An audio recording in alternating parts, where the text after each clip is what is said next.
Big smoke. Vernon Adams was pulled the last time he was at BMO Field, but that's when he was with the Alouettes. Now he looks to lead the Lions to their 11th win on the season.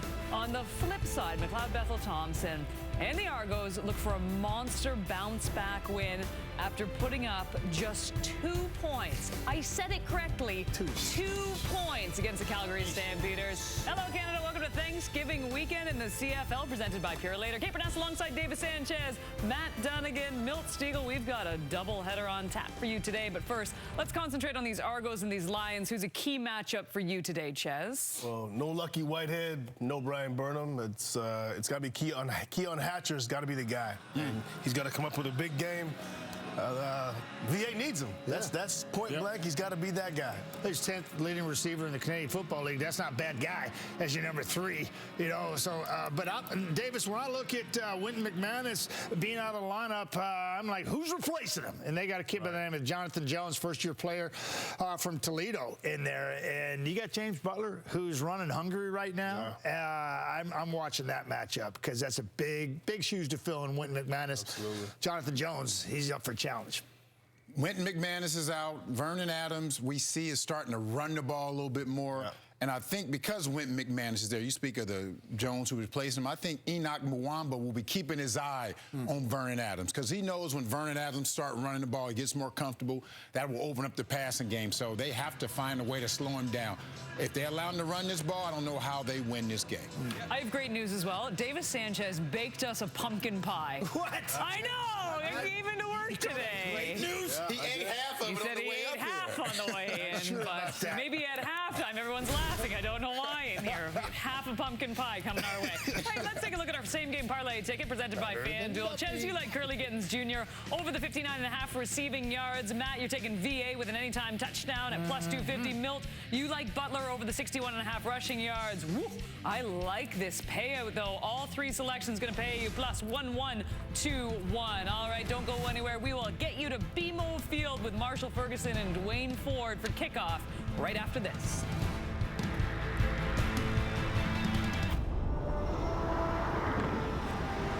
Thank you, Cade. As the leaves change color, the intensity ratchets up across the CFL on Thanksgiving weekend as the Toronto Argonauts and BC Lions meet for the 100th time ever in the regular season, and a matchup that will be sure to have playoff implications as we head towards November. Marshall Ferguson, Dwayne Ford, Matthew Shinetti down at field level for us throughout the afternoon here at BMO Field. And Dwayne, the Toronto Argonauts offense looking to get back into the swing of things. Just 2 points last week against the Calgary Stampeders. Curly Gittens Jr., you'd have to think, would play a major role in that. Yeah, he has been so consistent for the Toronto Argonauts this season, really establishing himself as a go-to guy for McLeod Bethel-Thompson. He currently sits second among Canadian receivers in the CFL in receiving yards, passed by Kean Schaefer-Baker last night in Saskatchewan's game in Hamilton.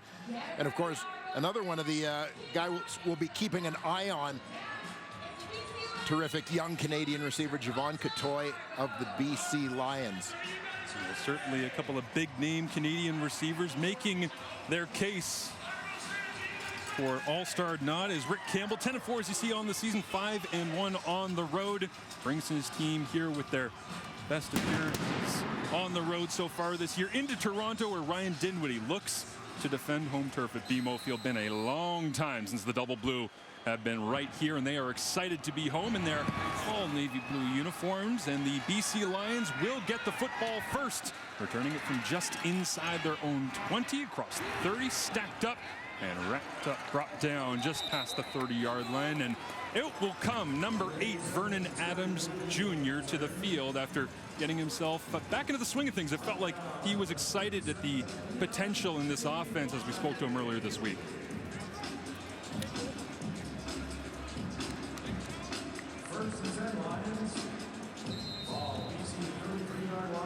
So, yeah, VA definitely looked like he's sort of settling in with that BC Lions offense last week against Ottawa. Terrific outing for him. He's starting to get things running on all cylinders, and we knew it was a case of him sort of finding comfort with this group and this scheme. Gets his first target, comes out here, goes to Hatcher, makes a grab to move it forward for maybe a yard or two as we get a look at the BC Lions starting offense, presented to you by Expedia.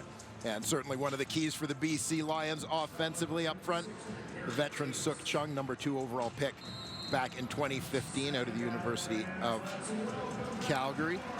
Allens makes his way into the lineup this week. Of course, the BC Lions receiving corps playing without both Brian Burnham and Lucky Whitehead. VA gets second and long here. Early on in the ball game, pumps to the right. Now he'll spin out. Kept contained, wrapped up and brought down. And after losing Shane Ray, they move in Robbie Smith to the starting DN spot, and he makes his name known on the second offensive snap of the ball game. Yeah, keep an eye on Robbie Smith coming off that edge.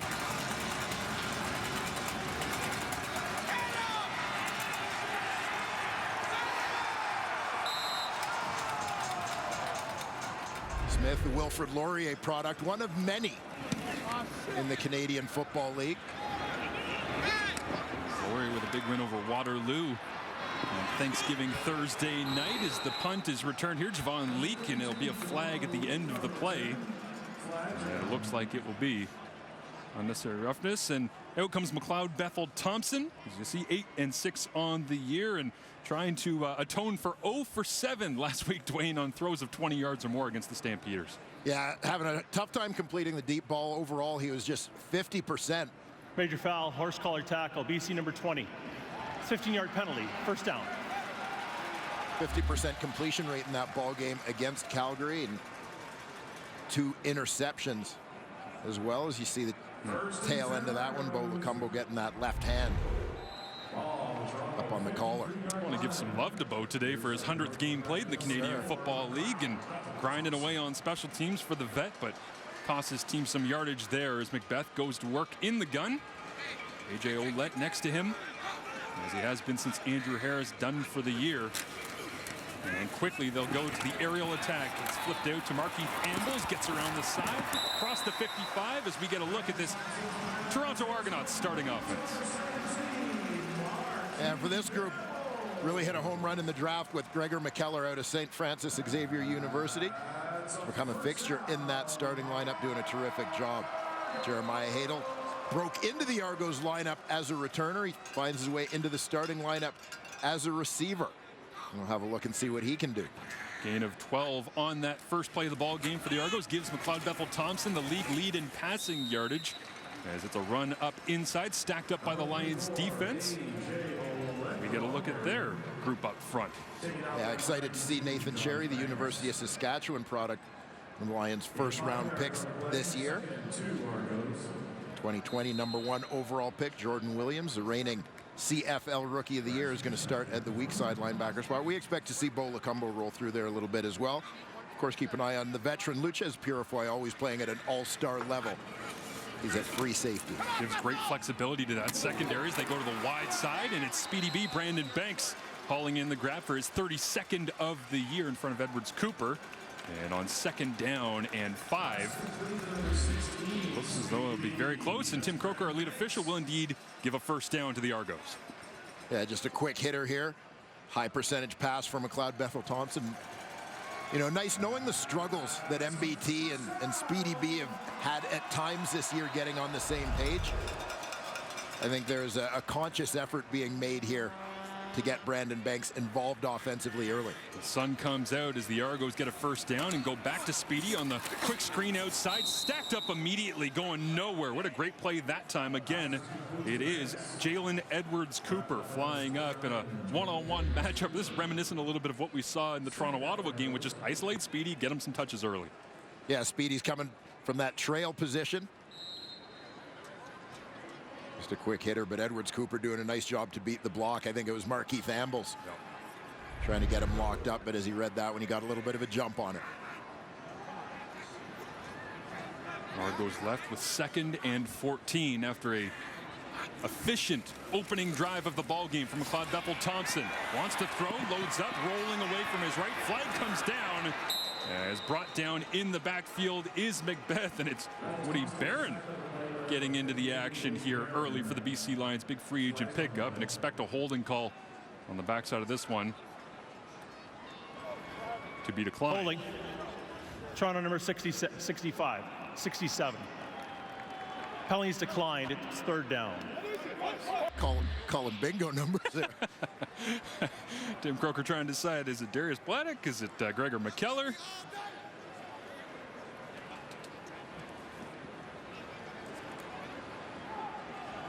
Nonetheless, the end result has the Argos backed up close to midfield in a punting situation.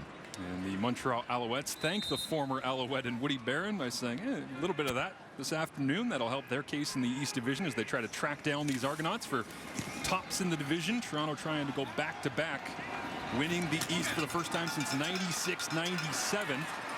As the punt is dropped down here. Returned out just shy of the 20-yard line, and Vernon Adams Jr. ready to go back to work for BC on the road in Toronto. That's actually how Dwayne Ford got to kickoff today. Took the big boat across Lake Ontario. How'd it go? More of a luxury yacht kind of guy, Marsh. I thought you would be. Yes. Vernon Adams Jr.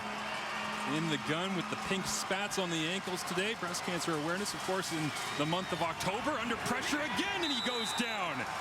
VA takes another sack trying to get through his reads, but Jagarrett Davis, the big man, gave him absolutely no time. On the Toronto Argonauts, happy to have this guy healthy again, Jagarrett Davis. One of the Canadian Football League's top sack artists really over the course of his entire career. Brought over here to provide a little bit of juice up front. Nobody goes from dancing pre-snap to chasing the quarterback quicker than 56 in double blue. On 2nd down and 18, VA slides. Now he gets his footing, moves forward, and throws it in behind. Incomplete. Jacob Scarfone, the intended receiver. It was a slow start offensively here for the Lions. Backed up on their own end. Quarterback pressures, putting them in bad downs and distances. Yeah, that sack definitely making things tough out of the gate, but once again, this time you see Sean Oakman forcing VA out of the pocket, out of rhythm, and trying to rediscover that comfort level that he seemed to find last week against Ottawa. Stephen Flintoff ready to punt this one away. From his own end, hangs it up high. It'll be a relatively short kick, and that'll drop out of bounds, and that will be an illegal kick out of bounds, and the Argos are going to have fantastic field position here for McLeod Bethel-Thompson to go back to the controls, trying to find maybe Curly Gittens Jr. Their connection leads the CFL with 64 completions. More coming up right after this. McLeod Bethel-Thompson getting himself set there in the huddle, ready to go to work, and he does now have the lead in passing yardage so far this year ahead of Colaros, Fajardo, Dane Evans, and who's that down at 5? We haven't seen what feels like far too long, but Nathan Rourke's still on that top 5 list if you had any doubts about the season that he was having. We can discuss and debate later the merits of Nathan Rourke for CFL awards time. Oh yeah, that'll be an interesting discussion as we head down the stretch. Here's AJ Ouellette banging through the secondary for the BC Lions as Purifoy came up and gave him a quick thump, but Ouellette gets himself a catch out of the backfield. As here is McLeod Bethel Thompson against the Calgary Stampeders last week. Yeah, and a tough outing, obviously. Ups and downs for McLeod Bethel Thompson over the course of his career, and this was one of those, one of those downs. Certainly for him playing against a tough Calgary defense. They just never really gained any traction in that ballgame. Second down and short. They'll go to the run game here with Ouellette. And it looks like it's Rugamba that came up to make the stop. And Banks right there as well for the BC Lions front. That's gone through some turnover, but trying to battle in against the run here is Banks. Nice job getting into the backfield. Does leave. Third down and 2. Offense stays on the field. And it is McLeod Bethel Thompson. We've seen a little bit of Chad Kelly in these situations and sneak or quarterback run, but in the shotgun on 3rd and 2. Fake handoff, they'll throw for it. Banks is open in front, and instead to the second level, there he is, Curly Gittins Jr.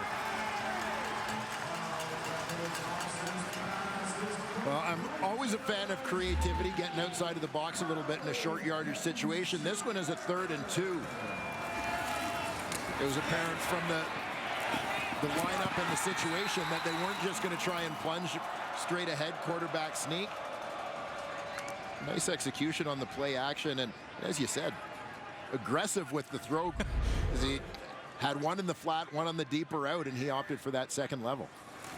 Beth will look to throw, gunning for his 20th touchdown of the season, and it's incomplete. Looking for Cam Phillips on a little skinny post on the inside as Macbeth picks himself up off the turf for 2nd down and goal. Yeah, pressure on Bethel Thompson and Jordan Williams. He throws that one. Began the game 5 for 5. That's his first incompletion in the ball game. An early opportunity here for the Argos to improve on their score zone efficiency. Just 42% of the time when they're inside the 20, they come away with a major score over the top. Archie ambles and off the hands, defended by Rugamba right there. As the Sam linebacker turned and ran and just barely got enough of the rock to knock it away. Yeah, terrific coverage there by Manny Rugamba, number 33. That nickel linebacker spot, he's right over top of Ambles. They try to get a rub on him, but a nice job of avoiding that, getting right back in the hip pocket.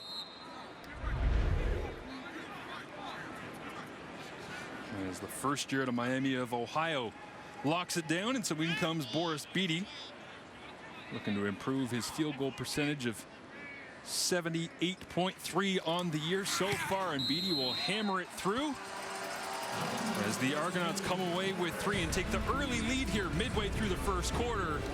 I wish they would have come away with the major. A little high on Cam Phillips, trying to squeeze it into Ambles, can't get it done. Argos 3-0 lead over the Lions. A slow start for the BC Lions here in Toronto. 4 offensive plays, negative 16 net yards so far, but last week, certainly against the Ottawa Redblacks, Ferdinand Adams Jr. came to life with a Rourke-esque completion percentage at the very least, up near 80% as Lions fans got so used to from quarterbacking early this year. Yeah, no question. Big shoes to fill for Vernon Adams, and coming from a very different system in Montreal, going to take a little bit of time for him to adapt. Inside handoff goes to James Butler, one of his first touches of the ball game, and stacked up after a couple yards gain there as we get a look at this Argonauts defense depleted by injuries, but trying to find solutions on the fly down the stretch. Yeah, and you heard the panel talk about this in the pregame, missing people at every level. They've got Robbie Smith plugged in. He'll get more reps in place of Shane Ray. Shaq Richardson is in at the nickel. Watch for Jonathan Jones in for Winton McManus at will. On the back end, Maurice Carnell is out, as is Deshaun Amos. Tavares McFadden moves in from corner to half this week. Chris Edwards playing the field corner position. So a lot of shuffling of the deck happening this week. Yeah, Deshaun Amos worked out at about 2 p.m. this afternoon and unable to go as he's dealing with an ankle as VA against pressure here on 2nd down. Just a little off the mark, missing that one in behind. Dominique Rhymes, but Toronto not being shy about bringing the heat early on.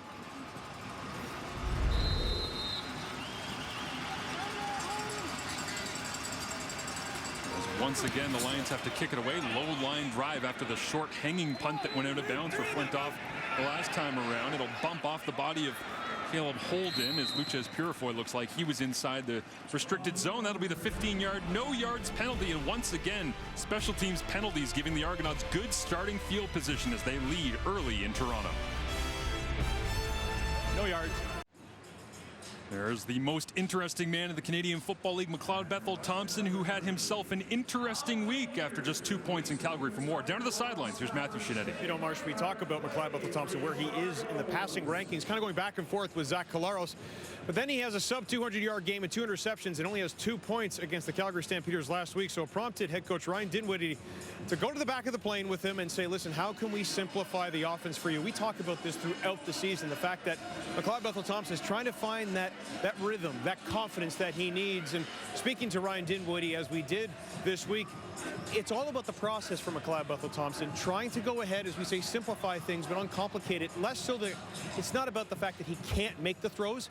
It's about making sure that he's not putting too much pressure on himself, guys. Yeah, an interesting psychological project to get McBeth to just relax. Just play football, man. Sling it. Put it up where you want it and trust his arm, certainly, as A.J. Ouellette pushes the pile forwards. But we asked this week, Ryan Dinwiddie, Dwayne, have you ever had a quarterback that you have to handle like McBeth? He's like, no. No, I've never had someone like this. Yeah, unique, right? As you would know, having played the position, it's sort of your dream to have someone tell you, just let go, just go out there and sling the ball. But as we've all come to know over the course of his time as a Toronto Argonaut, McLeod Bethel Thompson he's a thinker, and he's a unique guy. And so Ryan Dinwiddie sort of looking for the strategy that connects with this particular quarterback. On second down, McBeth over the top, and like it will be a completed catch, they'll call it, but it is short of the mark needed. And so Jeremiah Hadel makes the grab. So that one was low and away. Hadel made it look easy, but as any receiver will tell you, that ball down low when you're on the move presents challenges. Sort of tough to stabilize the arms and the upper body when you're running and reaching like that. Nice punt this time. Drops down from Haggerty all the way inside the 5-yard line, and a flag comes out. Got to say, I love seeing Football Canada Jim Mullen doing the Rouge Zone, trying to pick up all the university games across the country. A couple weeks ago here is plenty of football flying around both sides of the border this time of year. The Argos defense asks for some noise. Boris McFadden getting that start at the field halfback, encouraging the crowd in attendance here as Vernon Adams Jr. gets the ball out quickly and tries to throw it sharply underneath the uprights as he was throwing from his own end zone once again, and saying, hey, come back to me, Dominique Rhymes. Here he is last week against Ottawa at home. And as mentioned, this is sort of the best that Vernon Adams has looked so far since being, I guess, reacquired in a sense by the BC Lions. He and his receiving core definitely in sync in this one as VA went over 300 yards. You mentioned earlier the completion percentage, over 70. On second and short, Antonio Pipkin comes into the ball game for the first time. Will plunge his way forward, and I believe that you were here, the scene of the abrupt ending of Vernon Adams Jr. time as a Montreal Alouettes quarterback. I remember I had a game in Ottawa the next night. I came in from getting off the boat with Brad Sinopley. We were out fishing on the Rideau River, and I looked at the box score. I saw 2 of 4 for VA and went, oh no, he got hurt. Nope, he got pulled. A game right here at BMO Field against these Argonauts all the way back in week 2. Yeah, Trevor Harris taking over as the starter in Montreal. VA dealing with an injury for a time, but even upon coming back, Alouettes going with Trevor. They've made their way up the standings. VA looking to help the BC Lions. Oh, the ball is out, pops into the air, the Argos are on it. The handoff went to James Butler, and he got rocked as the ball flew up into the air, and once again the Argonauts able to create a turnover. That'll be their 40th of the season, second best behind only the Calgary Stampeders in the Canadian Football League. See, this one gets a little bit of hang time as it gets popped out. Robert Priester coming across to deliver the blow.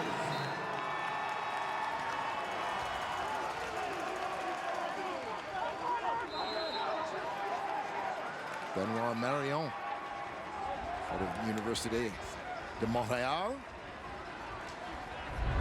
comes up with the recovery. Once again, the story of this early game, Argos field position. Try to set up a double move. They'll check it down underneath. Curly Gittens Jr.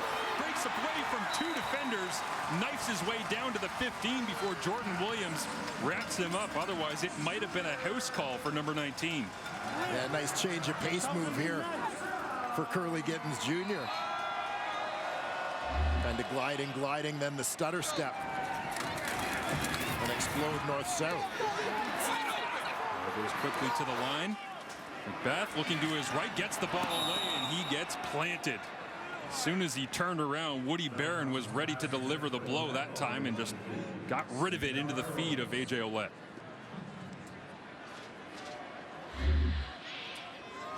Woody Barron, as you mentioned, veteran free agent acquisition for the BC Lions, having started his career the Montreal Alouettes.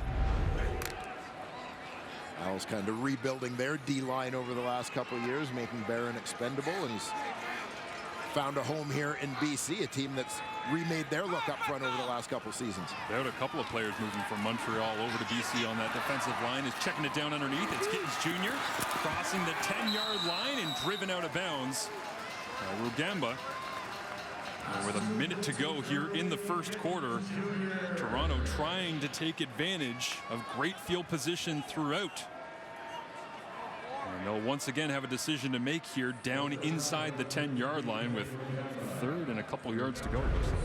Well, it has been an interesting first quarter, as you mentioned, that field position battle, Marsh. I think both of us necks are feeling a little stiff from looking to our left.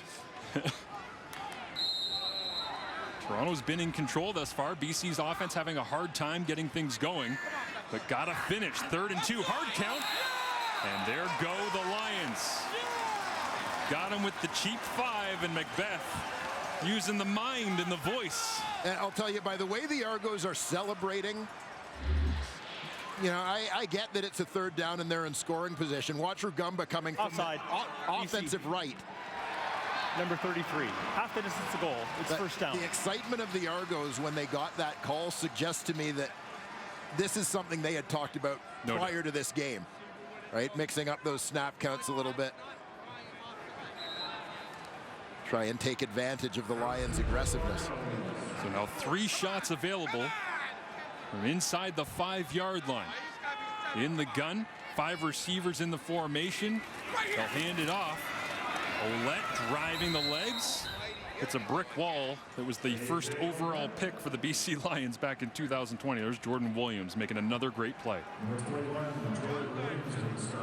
And Ryan Phillips, the architect of this defense. One of the great DBs in recent CFL history, longtime halfback in this league. Now a spot for the Argos where you don't want to do the 108-yard walk the other direction, trying to score and get off the field, and it's incomplete. It'll bring up 3rd down and goal from the 4-yard line. And again, a terrific play in the end zone from a member of that BC Lions secondary. We saw Rugamba earlier on Markeith Ambles. Here, it's Marcus Sales.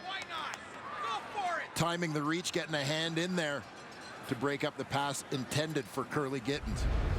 BC 5 penalties in this opening quarter for 49 yards. No flags against the Argonauts. A good clean play by Sales that time. And the Argonauts stay on the field. 3rd and goal. Hard count again. Did they get him again? Your pregame scouting might be correct on this one.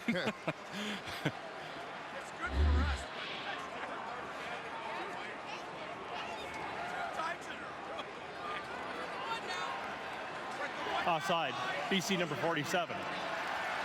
First down. Because it's a first down.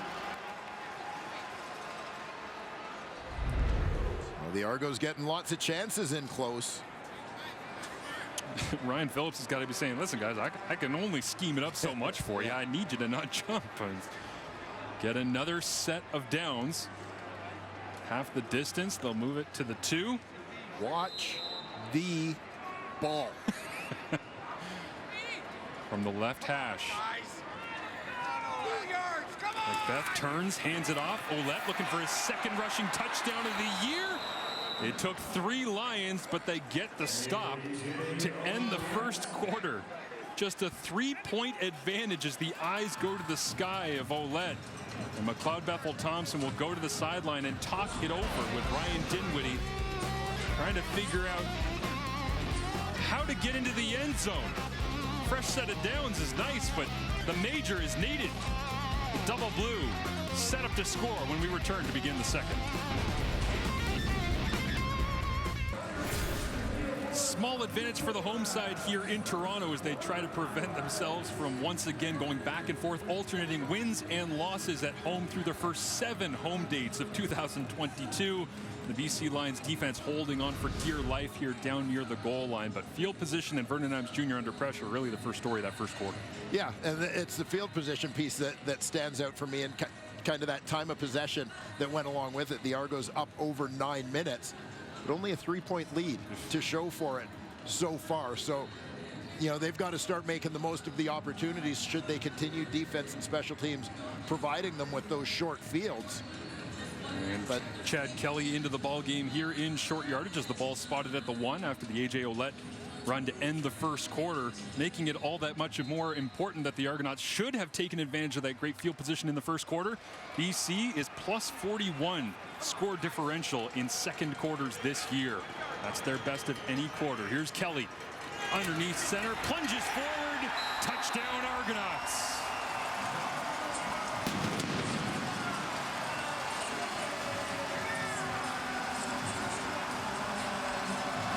You had a feeling when they changed quarterbacks for the short yardage play this time. You had a feeling exactly what was coming. They execute it to perfection.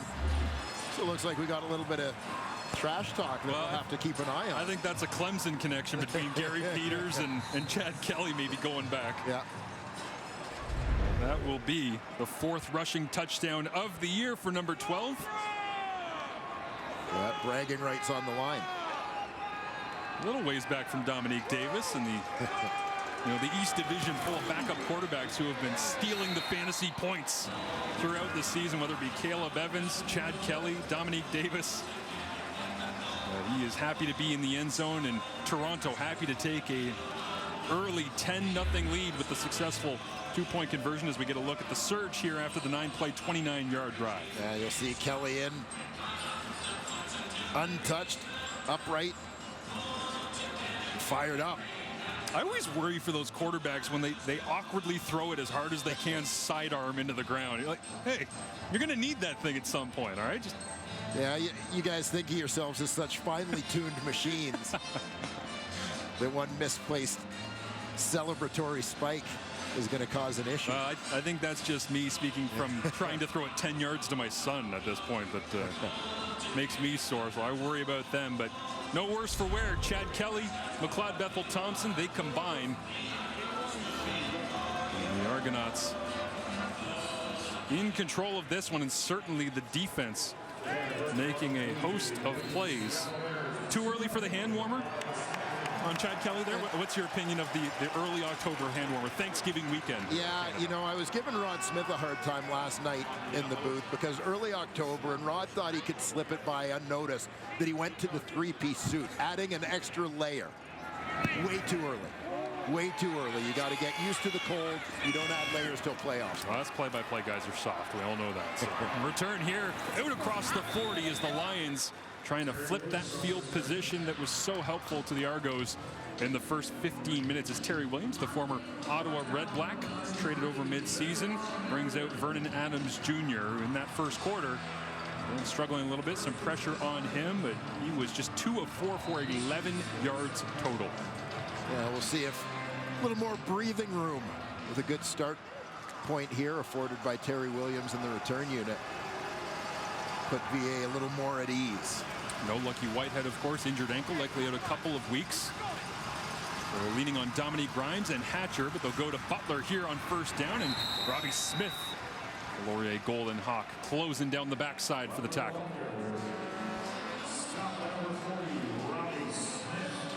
And there you see Dominique Grimes, even more eyes on him, the CFL's leading receiver, former Ottawa Red Black. In the absence of veterans Brian Burnham and Lucky Whitehead from that receiving course, certainly he'll draw a little bit of attention. We'll keep an eye to see. We talked about Javon Catoy a little bit off the top, see if he gets a few more touches and picking up the slack. Jack Richardson, the Sam linebacker, comes with pressure. They try to check it down to Butler, and it's incomplete. And once again, without Shane Ray in the lineup, Jared Davis back in, able to create a lot of noise in that BC backfield quickly on VA. Yeah, Jared Davis.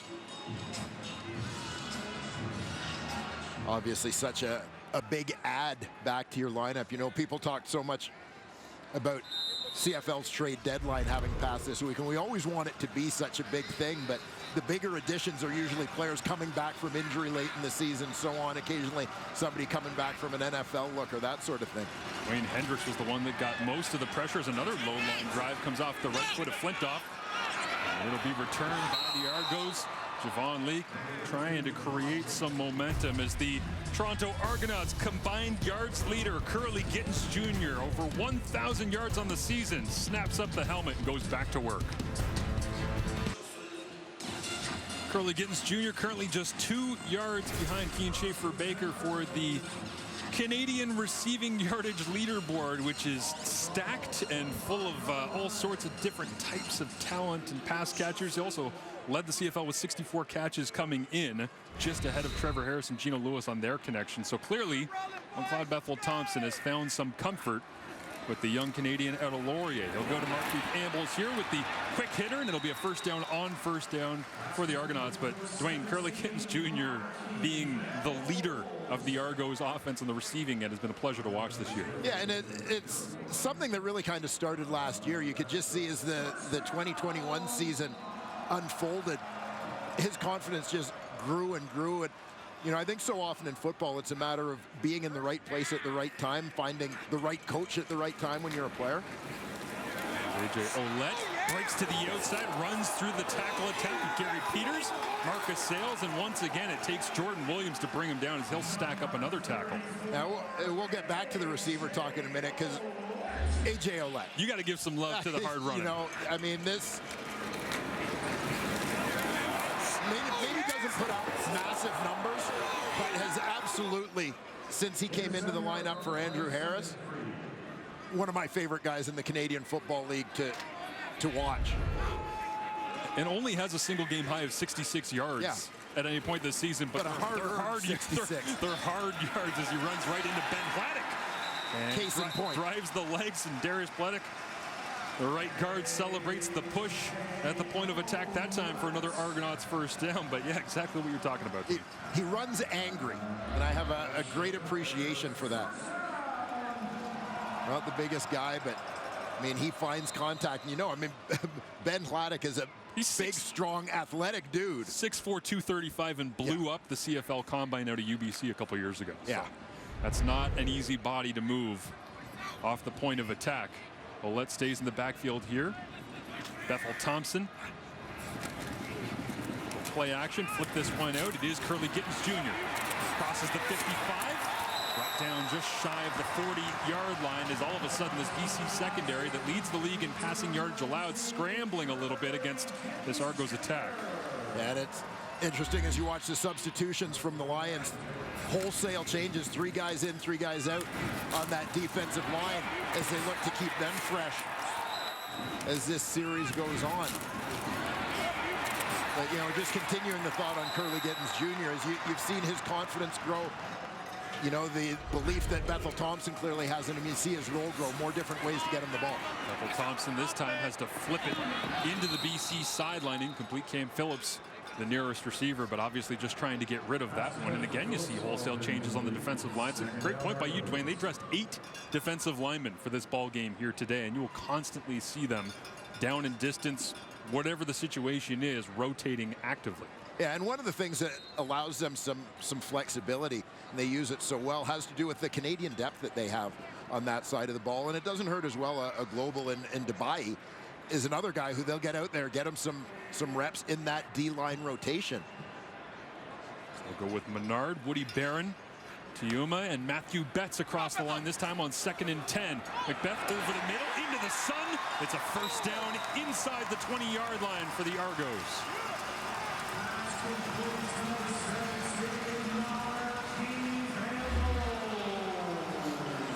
You're going to see Markeith Ambles lines up as the inside receiver as they go trips out to the wide side.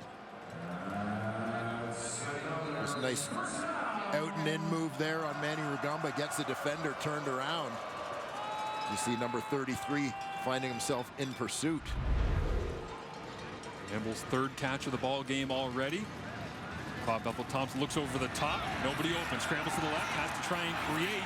Use the legs, and he gets hit from behind. He'll pick up a nice gain of about 6 yards on the play. And a couple of Lions are down. And when we talk about how much depth BC has across that defensive line, they really don't have a lot of it on the back end because they trust so many of these guys. And Edwards Cooper is the one down holding his lower shin and ankle.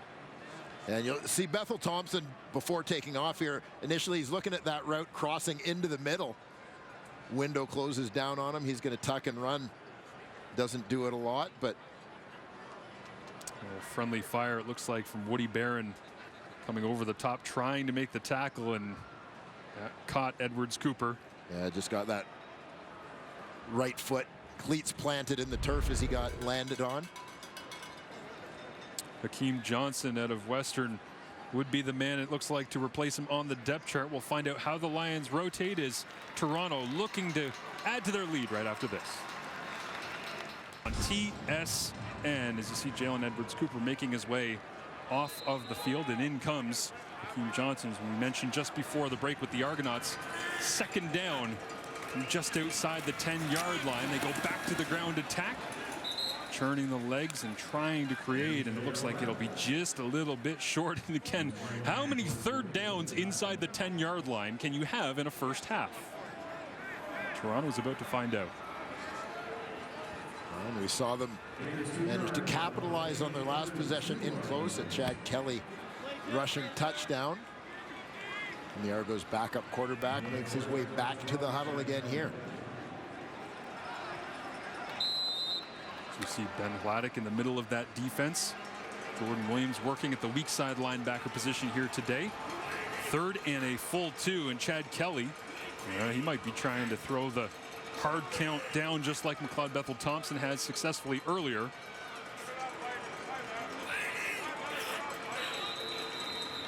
And they will not snap the football. BC shows some patience for the first time in this ball game, and off the sideline will come the kicking unit for Toronto. Learn their lesson. Fool me once, fool me twice. Time count violation. Toronto number 12.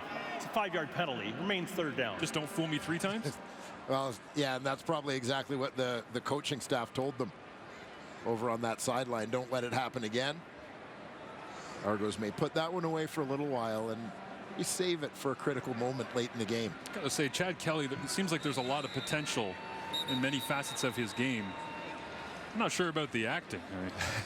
Didn't sell that one too much. It's when you start looking back at the bench and saying, we done here? Or into the end zone he went to begin the 2nd quarter.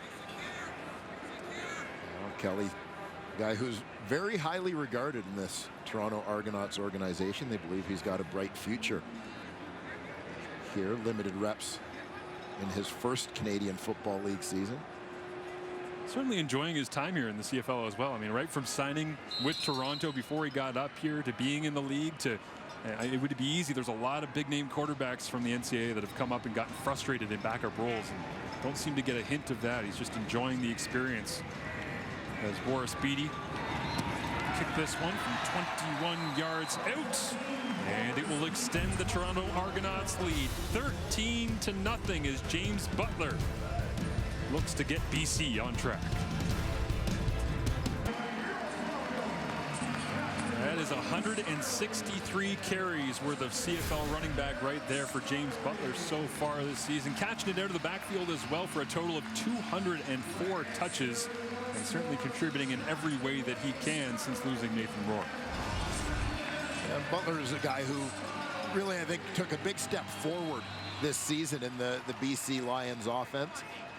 Didn't hurt that he had the terrific coming out party in opening week. Yeah, he was as explosive as anybody across the CFL has been in any game this year in that opening display against the Edmonton Elks. As it was just a couple weeks after that it was a 44-3 final for the BC Lions over these Toronto Argonauts out at BC Place. Nathan Rourke was 39 of 45 in that game, to remind you of just the type of play they were getting early in the season. 436 yards, 4 touchdowns.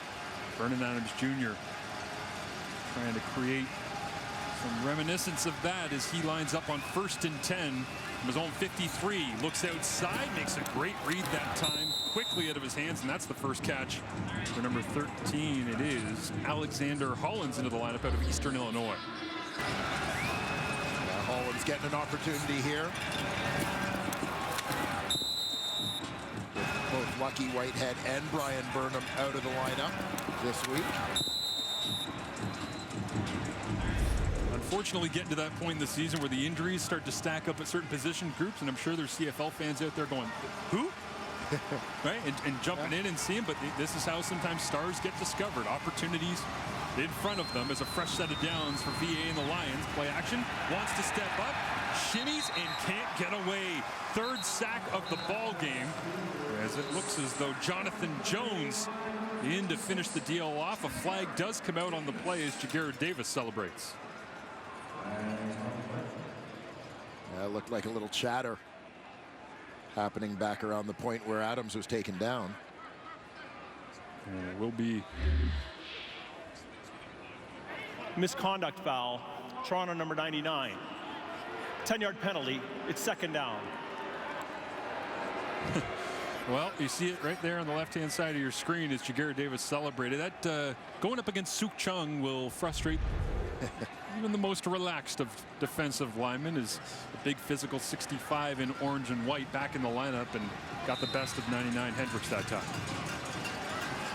Hendricks, a guy just that Jagarrett Davis, easy for me to say, described this week as one of the unsung heroes for this Toronto Argonauts defense.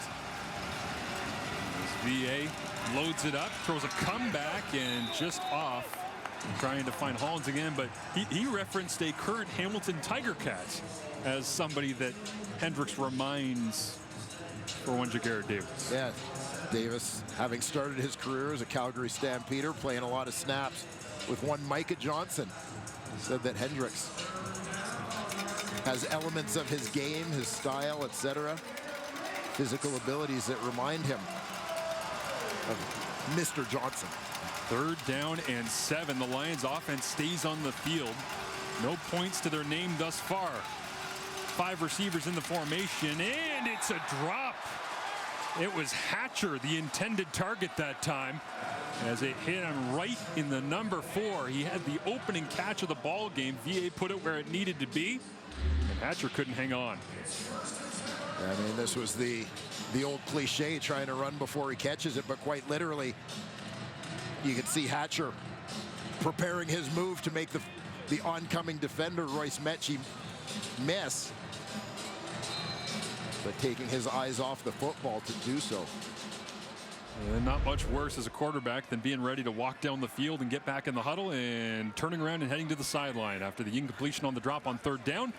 Bethel Thompson, run look, gets through his reads, gets popped as he throws, and it's Brandon Banks. Flag comes out as well as Hakeem Johnson maybe being attacked a little bit here on the wide side in after the injury to Edwards Cooper as Speedy B goes to work. And as you mentioned, Brandon Banks lining up out on that wide side, wide out spot. And we've talked before about Pass interference, BC number 18. Penalties decline, result of play is a first down. talked before about the Argos' willingness to throw the football out there in general. Curly Gittens Jr. having played a lot out there over the last couple of years as we've seen his production grow. So, I mean, this is a team that has no fear of using the entire field. Over the middle, quick hitter this time for the Argos, trying to spin back against the grain. And it will be a gain of about 6 yards on the play and set up 2nd down and 4 for the Toronto offense. But how would you like to be Hakeem Johnson, young corner, checking into the ball game? You're up against Brandon Banks, and the first thing they call against is a stutter go comeback. Yeah. Like just absolutely twisting your mind with one of the fastest guys still in the CFL. You know, Hakeem Johnson might be one guy who would be very well prepared for that, given the speed of his brother, and his brother Shaq, of course, in Ottawa. Wide receiver that we're sure those two have done their share of one-on-ones over the years. Well, back to the outside we go. And again, they go after 18. Banks wanted the flag, can't get it in. The speed that you speak of shows up on cue. Yeah, certainly. Argonauts testing the young guy up against a veteran. Hakeem Johnson from DB Factory, St. Edmund Campion High School in Brampton. I've seen 4 DBs from that school play in the last 2 days in the CFL. It's crazy. Low winding kick, and this one's going to spiral out of bounds. A legal kick out of bounds as it's out of bounds as we go down to Matthew Shinetti on the sidelines for us here throughout the afternoon. Well, guys, when you take a look at John Bowman and Ryan Phillips, I spoke about this earlier in the season, that they bring a kind of interaction with their team, and especially the younger players. Now, we asked Luchez Purifoy earlier this week, how do they relate to you, given the fact that Ryan Phillips is 39 and John Bowman is 40, and they have a combined 4 Grey Cups and 6 All-Stars?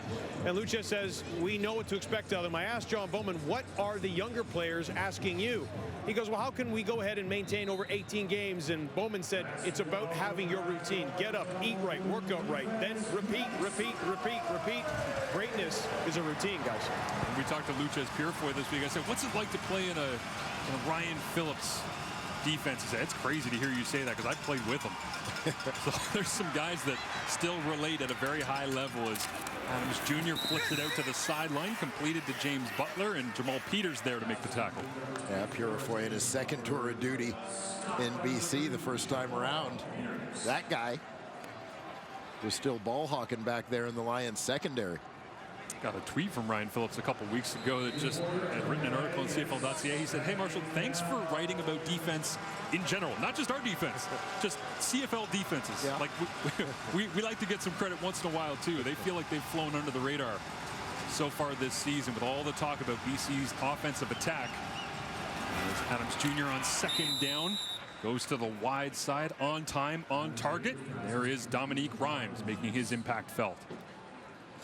Yeah, nice to see the bounce back season for Dominic Rhymes. You know, had kind of a breakout year back in 2019 for Ottawa. That was where he burst on the scene, moved on to BC as a free agent. No ball, obviously, in 2020, but in 21, maybe the production wasn't what he wanted, battled injuries a little bit, but able to get out in the slot, catch the ball a little more with Javon Coutoy picking up the slack as a blocker. This one tipped at the line of scrimmage. It looks like Hatcher still held on to it. And will they say incomplete as he's trying to make good for the drop he had on 3rd down to end the last drive as a flag came out as well. Looks like it'll go against the Argonauts. Here's Tim Croker as the lead official.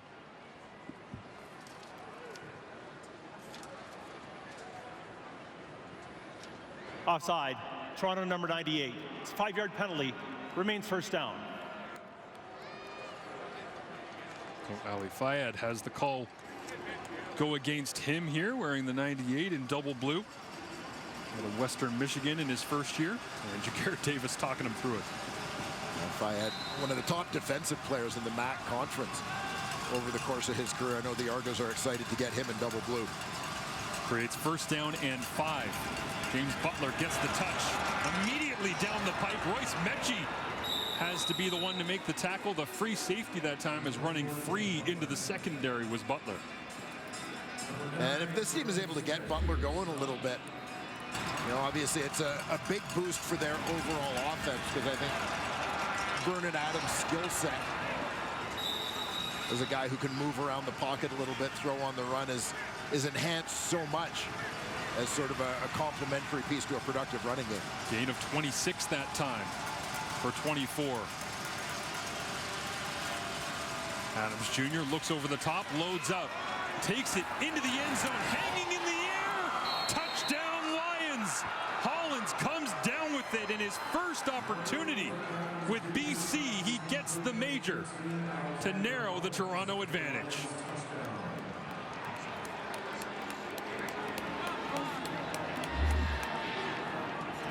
Well, Vernon Adams was terrific with the deep ball last week, so he goes back to it here in a terrific bit of concentration here by Alexander Hollins. 2 defenders closing on him, 4 extra arms in there reaching for the football. But he follows the trajectory of that pass all the way in for his first Canadian Football League touchdown.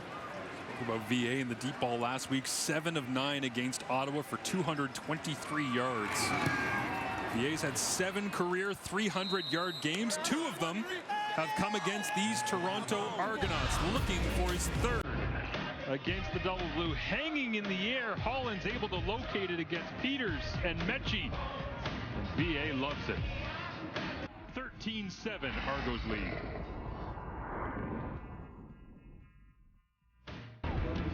Lazy analysts taking care of the Thanksgiving decorations. All they're doing is eating pumpkin pie. Set looks so nice. Eat it, Milt. Eat it, Milt. Eat it, Stiegel. Eat it. Not sure what's less likely, that Chezzy made those or that Milt's going to eat them.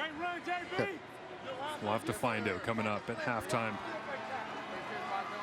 As the Argonauts continue to lead 13-7. And they will get the football back with 2:35 remaining in this first half.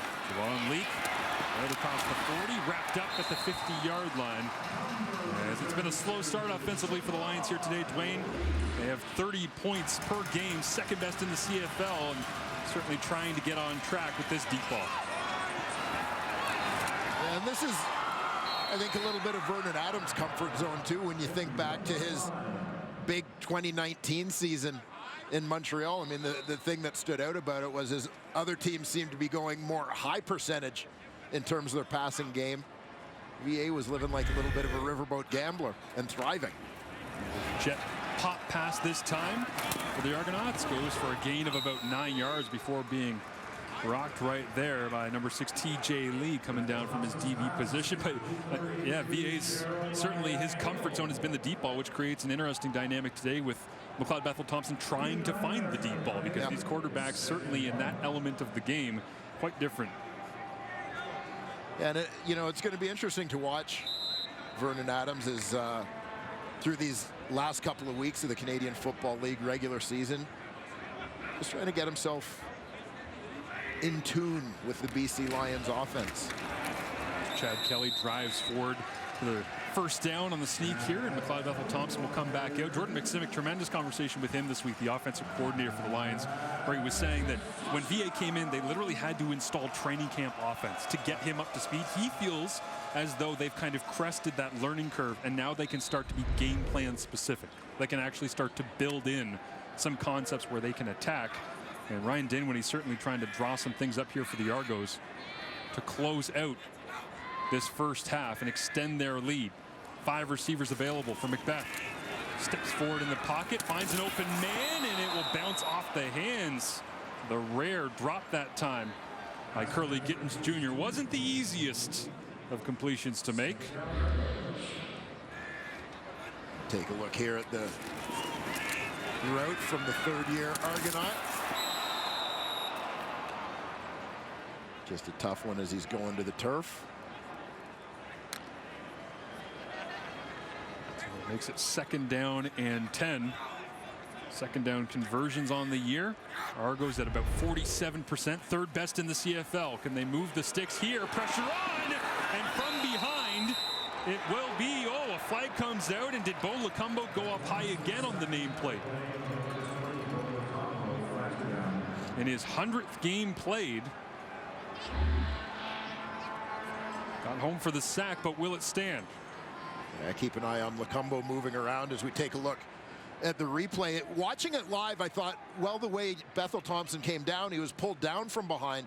But initially, at least, I thought that the hand placement was okay there. It looked like maybe the left hand gets up around the collar, the top of the shoulder pads. Well, if it's not the nameplate, yeah, and it's not inside the shoulder pads. Yeah, it looked like he actually got on horse collar top. tackle, BC number 20. It's a 15-yard penalty, an automatic first down. The Argos get a gift on 2nd down for the sack that would have caused a kicking situation, and all Ryan Phillips can do is shake his head and make the next call. Yeah, tough one there against Bo Lacombo. I was saying, to me, it actually looks like he got the left hand on top of the shoulder pad, but I don't know, maybe the fingers slipping into the sort of the jersey, into the collar of the shoulder pad. The challenge flag is out here for the BC Lions, and uncharacteristic as Rick Campbell has only decided to throw 4 challenge flags the entire season. That's the fewest in the Canadian Football League. But he doesn't like this one, and I can understand why. I mean, he's basically asking, I'm sure, for clarification from Tim Croker right now of, is it a horse collar if he doesn't get his hand in the wrong spots? If you just pull someone down from behind, is that a horse collar tackle? BC is challenging the previous play for roughing the passer. The play will be reviewed.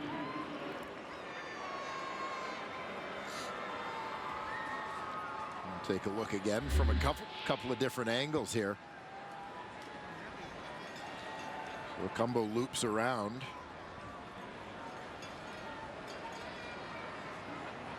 Certainly seemed to start. It's the left hand is the one that's in question. See how initially he's on top of the shoulder pads. And to be fair, as you're watching this, watch the left leg to your right side of the screen of McLeod Bethel Thompson here. This is why it's a dangerous play, right? Like, you don't want to be pulled down and have that leg get trapped underneath. And we've seen all sorts of terrible things happen to quarterbacks when they're pulled down from behind like that. Yeah, and it's good.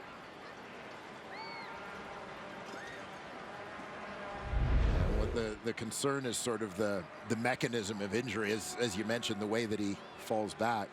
But to me, you saw there, Bo Lacombo got that left hand onto the, sort of the front of that top plate of the shoulder pads.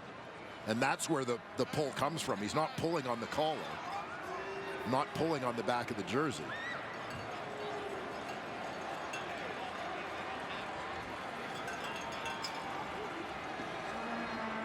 Yeah, I think that's the definitive look right there. And again, the degree of difficulty as a defender to be running and hand placement and how to bring a guy down who McLeod Bethel Thompson, you're talking all of 6'4", 220. It's asking a lot of a defender. It looked like Lacombo did a pretty good job of it after a clear horse collar tackle earlier by him on the special teams. Yeah, right. If you're going to sort of label it as, is his hand on the front of the jersey or the back of the jersey when he pulls, his hand's on the front of the jersey. Yeah. And he just pulls him back. So they've made the decision. Replay official Dave Foxcroft back in the command center, and Tim Croker has the verdict. After review, the ruling on the field has been reversed. It is 2nd down. And so command center decides they will pick up that flag, and I think rightfully so based on all the looks that we've had. And for a guy who's only challenged now 5 times on the year, hitting above 50% for Rick Campbell, 3 of 5. Spot, and that is above his career average. So he has raised his success rate here in 2022.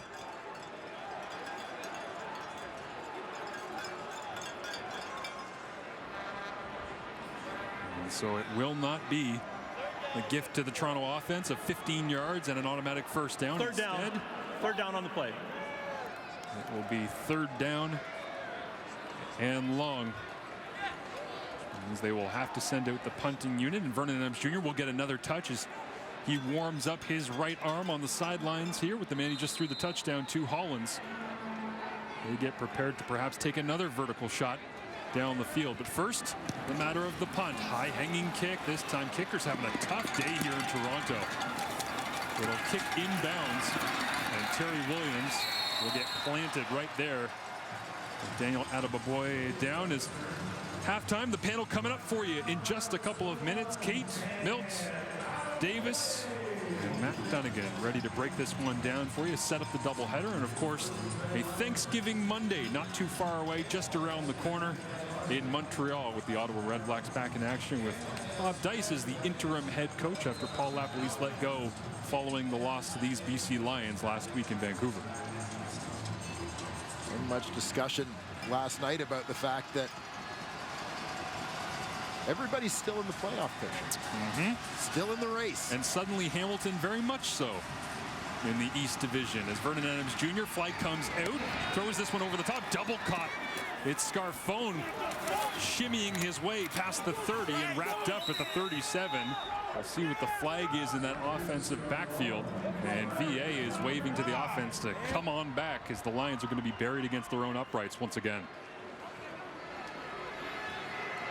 Legal block hands to the face. BC number 50. Half the distance to the goal. Remains first down. That one will go against Philip Norman, the fourth year out of Bethune-Cookman. At the left guard spot. Here we'll take a look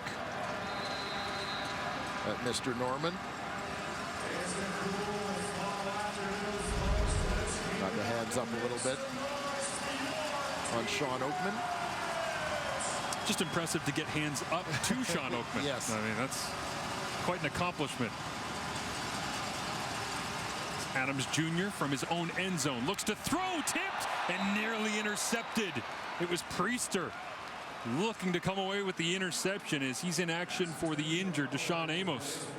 And Priester already has a forced fumble in this football game after a big hit on James Butler. Makes a nice break to the ball coming underneath on Hollins to knock that one away. We were very nearly looking at a pick six for the Argo DB. Well, they've already got 5 of them on the season. Been able to get to the end zone as a defense 7 times this year. That's the best for a defensive unit since 2000 in the CFL. Vernon Adams Jr. steps forward, eludes one man, dives away from another as over the top. It was Sean Oakman, and he and VA share a stare down for a brief moment.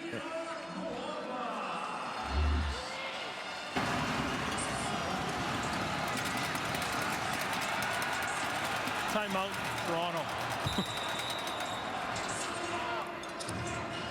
Eyes in the back of the head, maybe, if VA felt that one coming from number 2. Yeah, dodging the would-be clothesline.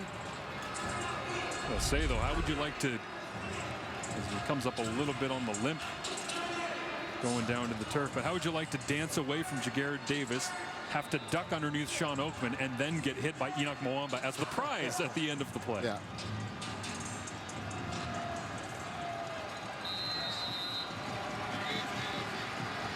Flintoff will kick this one away once again from inside his own 10-yard line. Javon Leake ready back to return. And a low line drive. He will catch it clean at his own 50-yard line. Across the 55. And he'll be brought down around the 45-yard line. Let's get a look at Vernon Adams Jr. there as he's sitting on the bench with Jason Tucker, looking at the play, and we'll get a look at the previous play and try to figure out where he might have come up on the limp here. And here comes the docket. Looked like there was sort of a little wobble there, a little double clutch as he planted to duck underneath Oakman. He may have kind of tweaked his lower leg. He's certainly taking a look at it, but the training staff is not as it stands right now. The Argonauts in plus territory at the end of the first half. Ball is out. They'll let this play out. Rolling on the turf. And the whistle comes in. John Bowman's on the field saying that that should be a fumble, but they'll call it incomplete for now. Yeah, that was David Menard. Came around the corner, came from the backside. And got a piece of Bethel Thompson just as he cocked to throw this one. Once again, after the Woody Barron sack earlier, you got to be thinking the Alouettes are thinking, lost these guys in free agency between Barron and Menard, but they are helping today. Timer, please reset the clock to 52 seconds. 52 seconds. As Montreal tries to track down these Argos. No matter what happens here today, the Argonauts will be first place in the East Division leaving this game. As I said earlier, trying to become the first Argos team to win the East in back-to-back years since a little period called 96-97 in Double Blue history. Who was their quarterback then? I don't know. Saw his brother was in Hamilton last night. Yes. Nice to see Darren Flutie back north of the border as flags come up. And it will be procedure, it looks like, against the Argonauts. And McLeod frustrated, trying to get something going with good field position yet again here in the second quarter. Holding on to just that 6-point lead. Procedure, Toronto number 53. It's a 5-yard penalty, remains second down. Had a chance to speak to Darren Flutie a couple years ago after Jake Burt got drafted first overall, Boston College guys, all the rest. And he was telling me how badly he wanted to be back in Hamilton, be back around the CFL. Hadn't done it in a long time. Yeah, he's said 20 years. Yeah. It's been 20 years since he came back. You know, sort of very busy in his family and professional life down south, but said with his longtime partner in crime, Danny McManus, being inducted to the Tiger Cats Wall of Fame. Had to be there. Yeah, absolutely had to make the trip for that one. Wouldn't have missed it. 6th tackle of the ball game for Jordan Williams as he read the mail on that Argonauts running back screen. And so with the Argonauts getting good field position, unable to use it. And Haggerty will come out to kick it away with just 45 seconds remaining until we hit halftime, and the panel ready to take a look at this one and set up the second half of the doubleheader here on a football Saturday on TSN.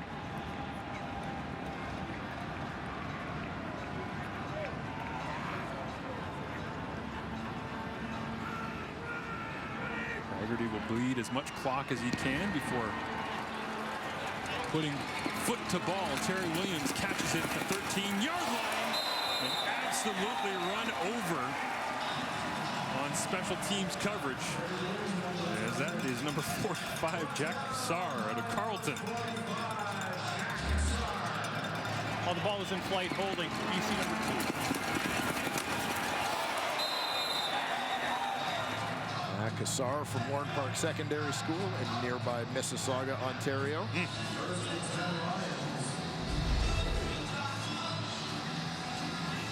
Warren Park, a high school, one of my rival high schools growing up. A school that has actually produced some NFL players over the years. Most recently, Brent Urban, defensive lineman at the University of Virginia. Back in the day, Klaus Wilmsmeyer, kicker from Louisville. Somebody smiled. Somebody out there smiled. The name drop. Yes. Butler. Flags come up as he's chopped down. Once again, flying up is Robert Priester. BC number 51, half the distance to goal, remains first down. Peter Godbear will be the guilty party on that one, the center. And neither of these offenses want to go forward in the final 3 minutes. I think based on the way things have gone for them offensively in the opening 30 minutes of this ball game, the BC Lions would be happy to get to the dressing room trailing by just 6. Yeah, I think that's the play here, is they're looking to kneel it down right up against their own end zone. Tell you what, player in the first half that jumped off of the screen for you at home, Priester. I mean, yeah. At the very least, even if he's not proving that he deserves to be a starter down the stretch or in the playoffs with the Argonauts, there's a lot of teams around the league right now going, we could use a little bit of that. Yeah. I know he certainly has the attention of James Butler. No doubt. Forced fumble earlier, chopped him down on the run just a second ago, and the Lions will indeed kneel it out to end the first half. 13-7 is your score. We send it back to the panel, break it all down, and take a look ahead. Hey, back alongside David Sanchez, Matt Dunnigan, Milt Stiegel, and the Argos up 13-7 in this football game. Took a little bit to get going, but we finally got there. Yep. And I get it that for BC, VA did not play his best half of football. They're missing a couple weapons on offense as well. But give credit to this Argos defense. I mean, they're missing Shane Ray. They're missing Wynton McManus, who we all said was probably the defensive player of the year. And then to put up a performance like that in the first half was impressive. Yeah, they were. And we thought going into the game that VA would miss these guys. They're you know, veterans. Not only they're the most talented, explosive guys, but vets on that in that receiving core to help them out. But I did think that Corey Mason's defense, in particular, that front four, did their job. And we said last week when they had the injury to Ray, he said that Robbie Smith had to step up, but he did get into the quarterback. Like I said, the kid has a burst. We don't know much about him. But he does have burst. Anyone around, you talk to anyone around that team. And Jagarrett, what was with Jagarrett, guys? Do you notice that after Labor Day? Maybe the last 3 weeks of the season, month of the season, JG seems to ramp up his game. And then Priester with that forced fumble. And then again, you guys saw just in the last drive there, again, Priester coming downhill. Yep. Looks like he's a DB that doesn't mind getting his nose dirty. But the physical presence, offense, missing out on some opportunities in the first half, but the defense did a nice job. And BC being down 13-7, actually, this game could be a little bit closer. They had some third down mishaps on offense and defense. And you talk about when you have a mishap on third down here, undisciplined play. And this late in the year, you shouldn't have this type of play. This is something you practice on from day one. It was 3rd and 2. Then this one, same drive, 3rd and go. You have another mishap. And I know Ryan Phillips, defensive coordinator, is going crazy. Right here, your offensive coordinator, your head coach believes in 3rd and 7, and Hatcher has to drop. And I know he's not trying to drop the ball. It happens. It happens to every receiver regardless. But those are plays that your coach, your team is expecting you to play. Then on 3rd and 2 and 3rd and goal, where you can force a team to attempt a field goal and they score a touchdown, that could come back to haunt you later on. They have to be more disciplined than that to win games. And Milt, I don't see a sense of urgency here. I don't see BC playing with any pop, you know, on any phase of the game. Flintoff punted the ball out of bounds, and Toronto had the ball at the 29-yard line. I mean, it's just stuff like that. On the road, you're looking to stay in contestant for second place in the West. Yeah. It just doesn't seem like it's happened. They had 1 first down, guys, in the first quarter, the BC Lions. And finally, Vernon Adams woke up and got the ball to this guy, one of the best players on the field. Heck, Rhymes has only got 2 catches for 19 yards. Hatcher's got 1 for 2 yards. And then he connects deep with a kid we don't know about. His name is Alexander Hollins, first-year player from Eastern Illinois. Makes a heck of a play. Thought they might wake him up offensively. I really didn't see any flow there. 1 first half, 1 first down in the first quarter, 5 in the second quarter. A little bit of improvement there, but tip of the cap to your point, Davis. Defensive line and Toronto getting after it. And we saw McLeod Bethel-Thompson, Kate, do his thing there in the first half. A couple touchdown passes. Looked a lot better. Certainly a lot better than 2 points they put up last week. Well, and let's stick with Macbeth. So he's 15 of 23. He's got 145. And we were saying this, too. It's almost hard to break down this team all the time. We say this. We get asked all the time, what are the Argos like this season? We're like, well, we don't know because we don't know who's going to show up. And today, it's good Macbeth. Yeah, it's just so inconsistent. And it starts with McLeod. And I always call him the best, worst quarterback in the CFL. But you just don't know when that best is going to show up. And right now, he's looking good. He's playing well. He's getting the ball down the field. I like Curley getting junior to him and the connection they have. But you have to be consistent in this league if you want to be considered you think he likes when you call him the best, worst quarterback? I don't care what he likes. I mean, it is what it is. I think Nolan McLeod. What does that mean? Nolan McLeod, he'd probably agree with that because he hasn't been happy with this play all season long. He hasn't played his best football. He's the first one to admit that. And right now, I think he's up and down here in this first quarter. He'd find a deeper meaning. Yeah. He would. He would. He's a philosopher. All right, as we look at the most passes passing yards this season, and amazing. He did eclipse the 4,000 mark. I mean, should we be putting him in the MOP conversation at this point? Too much, I know. I was just trying to, honestly, I was just trying to get a reaction out of Milt Siegel, to be quite honest with you. Anyways, a tremendous game so far by McLeod Bethel Thompson and the Toronto Argos. Certainly a much better start than their game in Calgary, where they put up just 2 points. Coming up after the break, we will discuss the next game. It is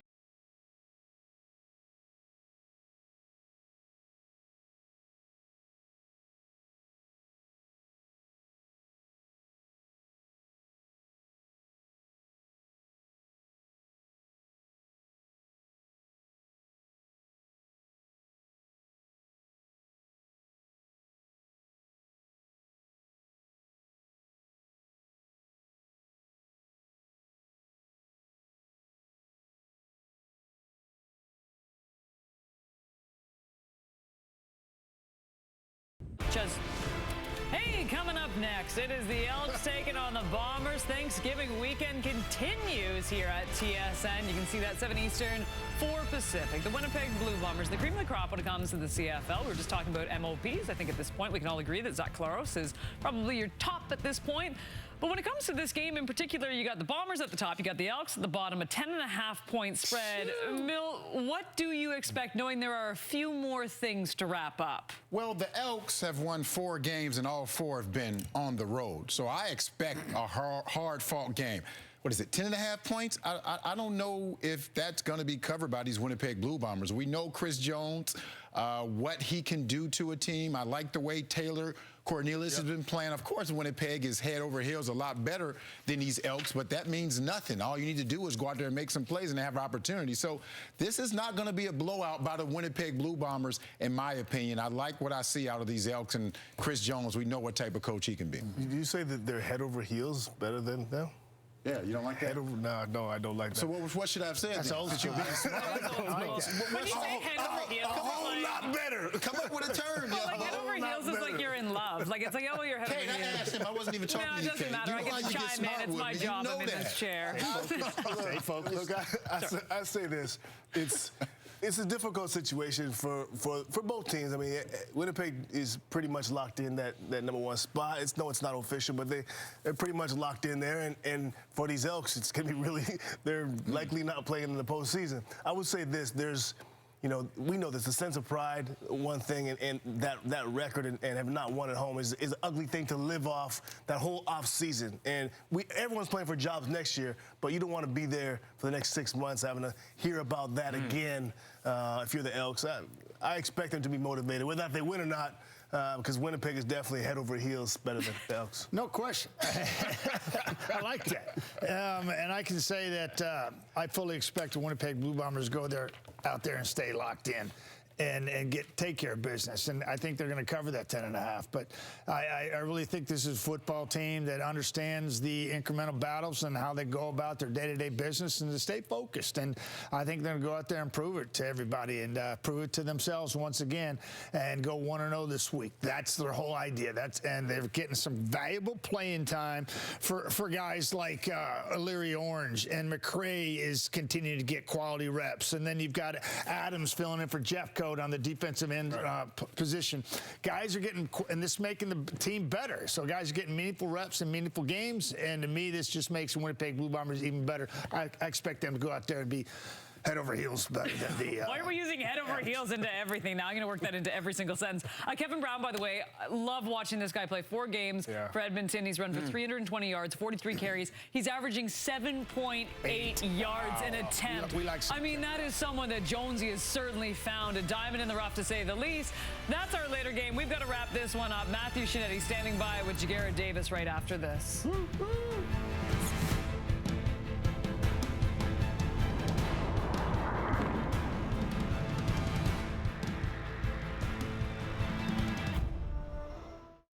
Milt Siegel is head over heels for statistics. McLeod Bethel Thompson was solid in the first half, and yes, Vernon Adams not so well in that first quarter, but he came out in the second quarter and played very well. The BC Lions still have to find a way to protect Vernon Adams, as these Toronto Argonauts have 3 sacks, and you know who have 2 of them? Jagarrett head over heel Davis. Here he is, standing by with our Matthew Shinetti. Garrett, you told us yesterday you were spotting a shutout, and then Vernon Adams Jr. does what he does. He can be sneaky. You have 2 sacks, but how do you contain BC's offense in the second half? Just give him different looks. Just keep Vernon Adams guessing. I mean, you see what he is. He's Houdini. He can make stuff, extend plays. And with that last touchdown throw they had, we just got to keep him off track. You know what I'm saying? Keep him in second and long instead of second and short. You know what I'm saying? Open up the playbook for us instead of them. We talked about this yesterday in terms of leadership at this time of the year. Every quarter, every play counts. What kind of mentality do you hope the Argos have in the second half? We have to approach it like it's a playoff game. This what gets us ready for the playoffs. You know, we got to come out here and execute and put this team away. It's a great team. They're going to fight to the end, and we just got to be ready to execute and make more plays than the other team. Thanks for this. No problem. Expect a great half. No problem. Jagari Davis and the Argos currently up by 6. Back to BMO Field for second half action right after this.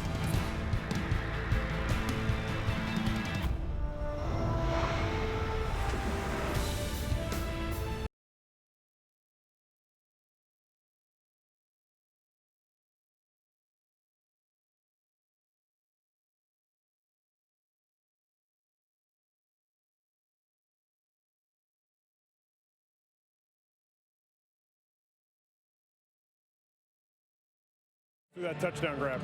Right, man, they called a play, and I just had to make the play. You know, come out practice squad, the standard is still high for this group where we got this team.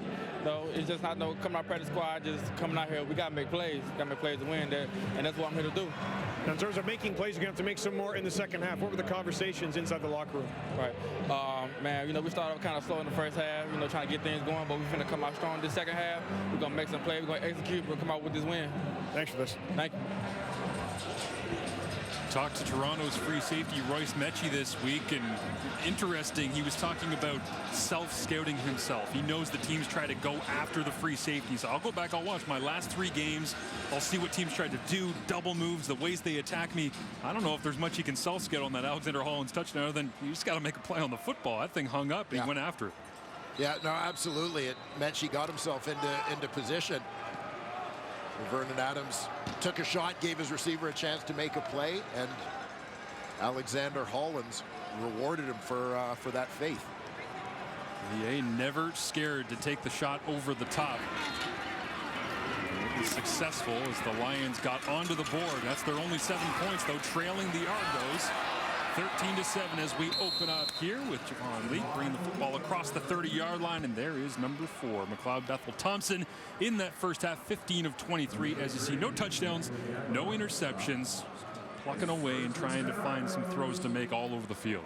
Yeah, not necessarily big yardage for Bethel Thompson and the Argos in the passing game in the first half. Solid effort and gifted terrific field position throughout the opening 30 minutes of this ballgame. Toss inside this time on the counter. Curly Gittens Jr. gets stacked up. The entire defensive front was there, but it was number 92 making the play, Josh Banks, on the inside once again, the big body in the middle of that Lions defense. Yeah, and this was one where that backfield action just seemed to make the play very slow to develop, allowing the Lions defensive line to come off their blocks by the time Gittens was getting to the line of scrimmage. Certainly for BC, thinking about playing Winnipeg, Calgary maybe in the playoffs. Banks in the middle of that defense will have to be stout, as this time over the middle it is completed, rolling near the 55. Curly Gittens Jr. does make the catch, comes to life and moves the sticks. And I think Curly Gittens would suggest that this is a more palatable way to get his touches. Get away from the big boys at the defensive line. Nice run there from Gittens. The Dwayne Ford special. Little hinge, little out and back to the... Dude, I ran a lot of flats. Check flat. Fresh set of downs for Bethel Thompson. Hands it off inside. A.J. Ouellette gets his first touch of the second half. That'll be his 9th carry. Just 27 yards, as we always say. Hard yards for him up inside the middle. It goes for 2 on this play. Earned every one of them.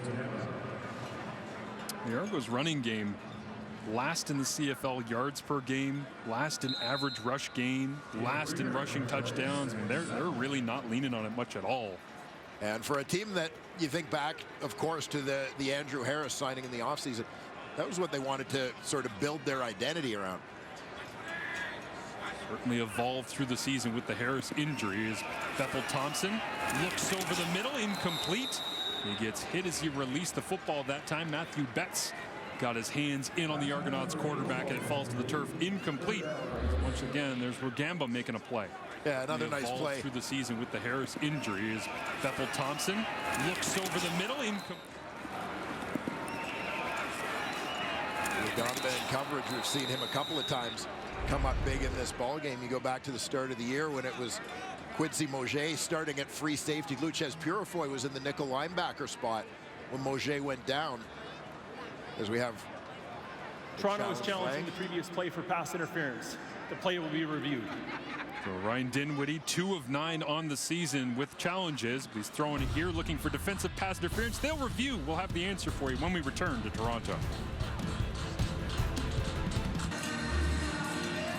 One last look at the possible defensive pass interference here as the Toronto Argonauts have challenged. Ryan Dinwiddie looking for his 3rd successful challenge thus far on the year. Do you see enough here, Dwayne? It's not interference. Cut and dry for Dwayne Ford. Let's see what the officials have to call. After review by the command center, the ruling on the field stands. It's 3rd down. Toronto is out of timeouts. 2 of 10 now on the year as Ryan Dinwiddie with the challenge system in place. And 6 of 19, as you see in his Argonauts head coaching career. As Haggerty kicks this one away, hangs it high, backwards spinning football drops down at the 12-yard line. And another big collision on special teams right in the middle. They are popping on that Argos coverage unit today as Vernon Adams Jr. makes his first appearance here of the second half. 7 of 13 in that first half. And you're talking about low yardage from a Bethel Thompson, Dwayne. Just 83 yards for VA.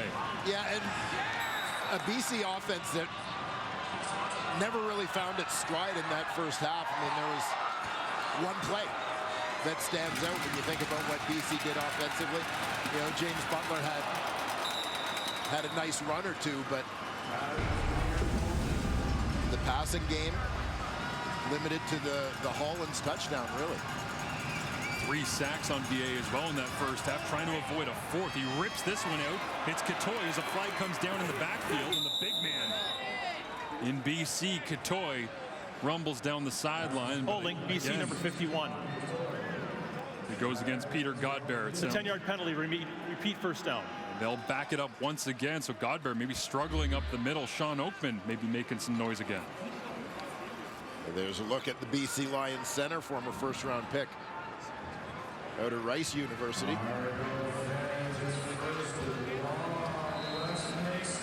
Hanging on for dear life. That one seems fair. Hey, never touched him. I mean, in all seriousness, for Peter Godber, very, very talented center, and the reach disadvantage against Sean Oakman in that matchup. Really difficult as they set up a screen back into the boundary on 1st and 20. Trying to get half back. They'll do better. Butler runs across the 20 and will get tackled at about the 23-yard line, and it'll create 2nd down and 7. Yeah, somewhat predictable call in this situation to go to the screen, but the Lions execute it well. Suk Chung gets out in front, takes one, good hard run there to finish by James Butler to pick up an extra yard or 2 at the end. And Rick Campbell having a discussion here with Tim Croker, who once again will address. BC is challenging the previous play for roughing the passer. The play will be reviewed. Interesting one. Backed up in their own end. Just trying to get some chunk yardage, automatic first down. Wonder whether or not you want to hold on to that one a little bit, but not happy about the contact VA took at the end of this play.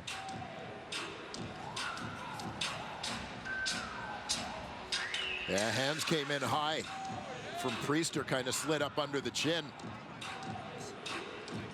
on the hit. As the season goes on, man, I'm interested in where and how coaches are deciding to use their challenges, knowing how valuable they are late in games. And I often think, you know, and maybe it's just kind of my own mindset from my undefeated position here in the booth, but you know, a little bit of a, like, I think sometimes you go with your gut and the flow of the game, kind of how you're feeling in the moment. There's no sense in taking them home with you. Yeah.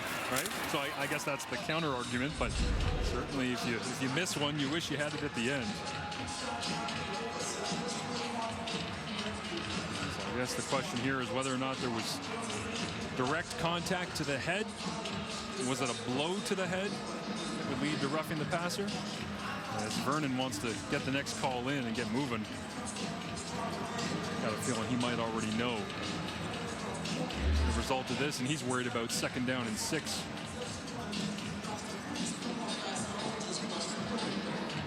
One final look at it here before we get the verdict on yet another challenge from the BC Lions.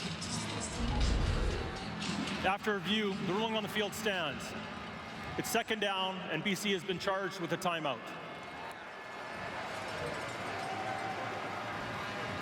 I can live with it. Not sure I agree with it, but I can live with it. But do you disagree? Timer, please reset the clock to 11:17. Semantics. Thank you.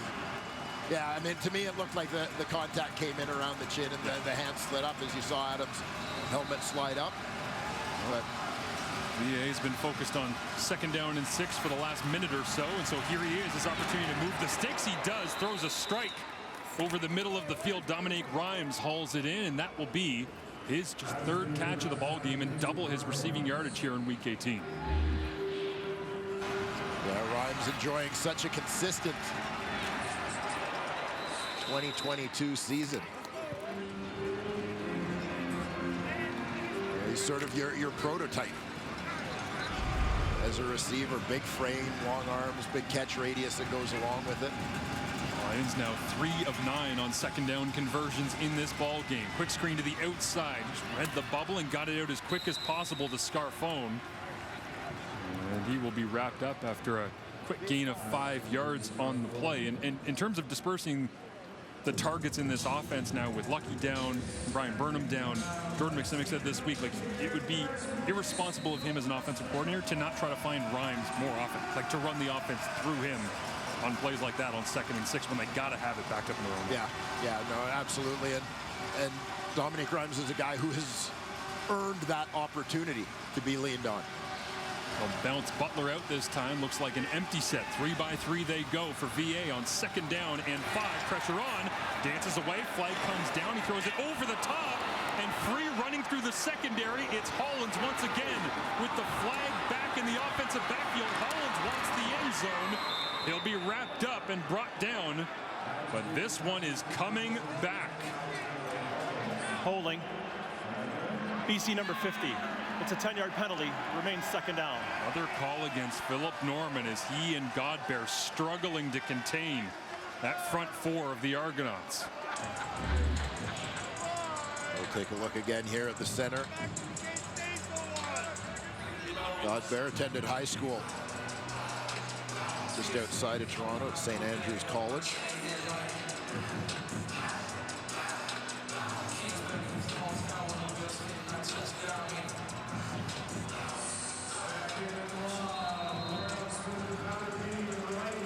The big question for Alexander Hollins is, does the flag show up to ruin my highlight reel? Well, it wipes 63 yards off of his stat sheet for the end of this game and creates 2nd down and 15, reminiscent of how the Lions started the first half, backed up by penalties and sacks. It'll be a 5-man rush. Vernon Adams Jr. bounces around the pocket, checks it down underneath. Too much work to do there for James Butler as he gets rocked. Guess who meets Butler again? Robert Priester, who's been the nemesis of the BC Lions running back here today. Jared Davis makes his way slowly back to the sidelines, but Priester, the first man there on contact, and he's had his eyes all over Butler throughout this ball game. punting unit out once again for the BC Lions as the wind continues to swirl at BMO Field. Rush off the edge, and Flintoff had to get rid of it quickly that time. Drops down at the 24-yard line. And once again, Javon Lake frustrated trying to find his footing. Priester making plays in short order. Just found out he'd be making plays. Wraps up Butler for the big defensive stop.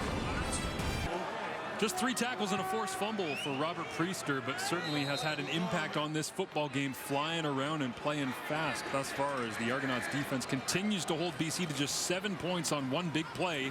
Here's the Argos offense over the top. Caught, corner route, down the left sideline. It's Cam Phillips. And he'll get pushed out of bounds. Just shy of the 20-yard line is a big grab that time for Cam Phillips, his first of the ball game. There was a desire to see more accuracy from McLeod Bethel Thompson on the long ball. The placement on this one couldn't have been better. Cam Phillips is going to line up as your number 2 receiver in this set. They go quads to the field here. Fake to A.J. Ouellette.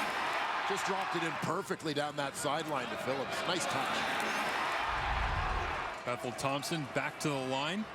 Quickly gets this throw out underneath, and it goes for a short gain. That time Jeremiah Hadel on the receiving end. But Ryan Dinwiddie told us this week, Dwayne, that when McLeod is driving the football, he doesn't miss. It's the 25 to 30-yard throws that he's been struggling with, leaning on the back foot and all the rest. But as you say, that's exactly what they've been looking for. Yeah, I mean, in terms of placement, it was perfect. In terms of technique, a little bit of pressure on him that it may have been off his back foot again, but he certainly made it work on that one, Marshall.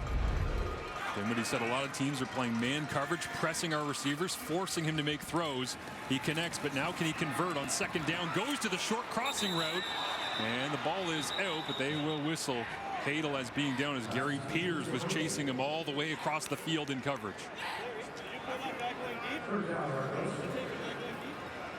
It's been plays like that from the BC secondary that have kept this game as close as it is. Thus far, blanket coverage there from the veteran Gary Peters. So Boris Beatty comes out onto the field on third down. And the hold will come from John Haggerty.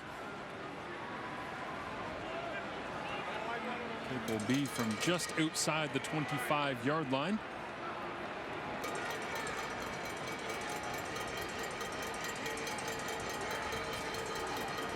Argos protection holds up.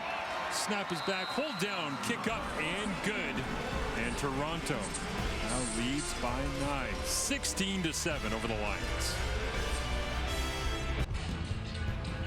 Canadian excellence on display. Sarah Mitten gold shot put at the 2022 Commonwealth Games, and the pride of Liverpool, Nova Scotia in the stands, sitting alongside our Matthew Shinetti. You know, it's interesting, Marshall, to go ahead and sit here and watch football with an athlete who's watching her very first CFL game. Sarah, congratulations for winning gold at the 2022 Commonwealth Games. So we were just talking, how much do you appreciate watching a sport that you're kind of introducing yourself for the first time, and watching, you know, as we were talking about, athletes of different body types? Yeah, definitely excited to be here on my first CFL game, but yeah, I haven't really been able to watch a lot of football, and you know, watching these guys out here, as an athlete, you can appreciate how hard they work and you know how taxing the sport is. And we were talking about just getting, you know, beat up every day basically for practice, this contact sport. But you know, there's guys out there who, you know, huge, and then there's the other guys who are a bit smaller, and just having the different body types is so impressive, across one sport specifically, whereas usually you don't see that. It's more across all sports, so within a sport it's pretty cool to see. Particularly your sport, you're now second in the world after that gold medal win. How are you kind of adjusting to coming down a bit in this as we start another Olympic cycle? Yeah, it's been hard. I mean, I had a summer that was unimaginable for me, and you know, going into it I had some big goals, but everything that happened was way above and beyond what we had set out for. So coming off of that, I had a good 3 weeks off, and now I'm just excited to be home and back to training finally this week. And yeah, just being a sports fan as opposed to being in the spotlight all the time is really nice to just, bring myself back down and get ready for another season. It's been cool watching this game with you. I should watch it up here more often. But before we go, I know you want to give a quick shout out to everyone down east after dealing with the hurricane recently. Yeah, just wanted to say hi to everyone in my hometown, Liverpool and Brooklyn. I miss you guys, and I'll see you soon. Thanks, Sarah. Thank you. Thank you so much. Matthew is a name to know as we head towards Paris 2024 in the Summer Olympic Games. Jacob Scarfone cutting across the 35-yard line, wrapped up and brought down on second down, converting. Vernon Adams Jr. starting to dial in here as we get to the second half of this third quarter. Yeah, finding his way, and interesting to see him connect with Jacob Scarfone. Scarfone was a guy that Vernon Adams talked about when he first went to BC. I asked him about sort of guys he was surprised to see how good they were, getting to see them on a daily basis. Go to Hollins here on the quick screen. Great pursuit from the backside that time. Robbie Smith left his defensive end spot and chased it down, gave Hollins no chance closing it down. But yeah, seeing Scarfone, who's been a guy that there hasn't been a whole lot expected of, being a 6th-round draft pick out of Guelph back in 2017, and being here in the lineup and getting his lion's share of catches here on the day. Yeah, and he was a guy going back to that draft, one of the great sleeper picks of that draft by the Hamilton Tiger Cats, because he was injured his entire draft year, but had been one of the leading receivers in the country the year before. So terrific scouting job by the Ticats to be aware of him and make that selection. Adams Jr. rips it on second down, move the sticks once again. This one will go to Dominique Rimes. Javon Catoy celebrated for his teammate right there, but Guelph starting to become quite a factory with Scarfone, Kean Schaefer-Baker, Clark Barnes coming up. Yeah, DeAndre Smith as well. In Hamilton right now, getting a couple of his catches. So nice to see some healthy programs in youth sports across the country producing quality talent for the Canadian Football League. As on 1st and 10, the Lions will flop the receivers side to side. First red zone trip for BC. Try to flip it out to Hatcher and can't get him the grab as he was trying to get himself to 60 catches here on the day. Needed 4 in order to be able to get there. He's got just 1 thus far. If he does get 4 catches on the day, it'll be 3 receivers with 60 catches for the Lions. The first time they've done that since 2013. One that just got away a little bit, I think, from both quarterback and receiver. An opportunity for that completion. Sets up a crucial 2nd and 10. Trailing by 2 scores. VA rolls to his right, flips it out, somehow caught over the top by Javon Catoy. And it will be short of the yardage needed, but you gotta think. Britt Campbell, Jordan McSimic, offensive line coach Kelly Bates, they were tempted, but here comes the kicking unit off the sideline as they will settle for the field goal attempt. Yeah, a chance to pull this to within a 1-score ball game. Watch Catoy on the left side. He comes in to help out in protection and then leaks out. But he made it look easy, but that's a tough catch, sort of tracking that ball as it goes directly over your head. Well, I guess to his credit, in order to take your eyes off the defenders that are flying at you and worry about the catch, you better be 6'5", 230.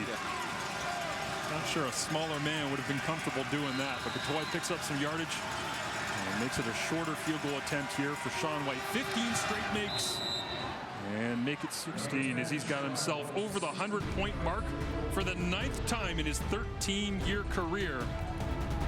Javon Catoy, the hands, the eyes, the Lions close the gap.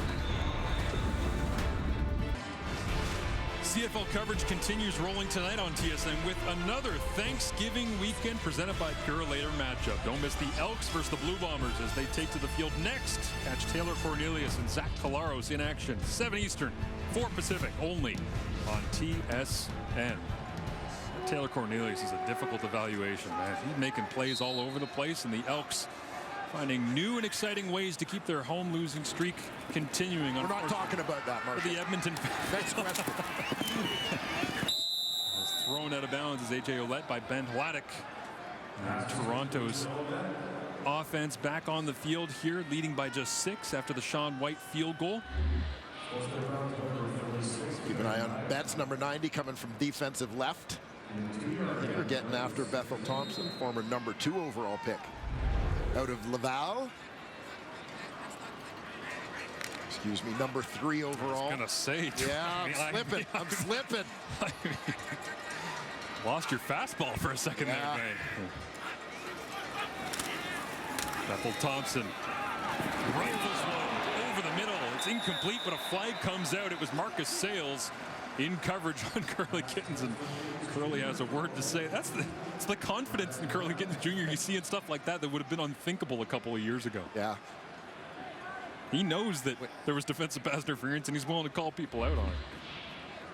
Yeah, when you're a rookie, you just take whatever calls they give you. Accidental pass interference, BC number 14. It's a 10-yard penalty, an automatic first down. The accidental variety with the foot clipping.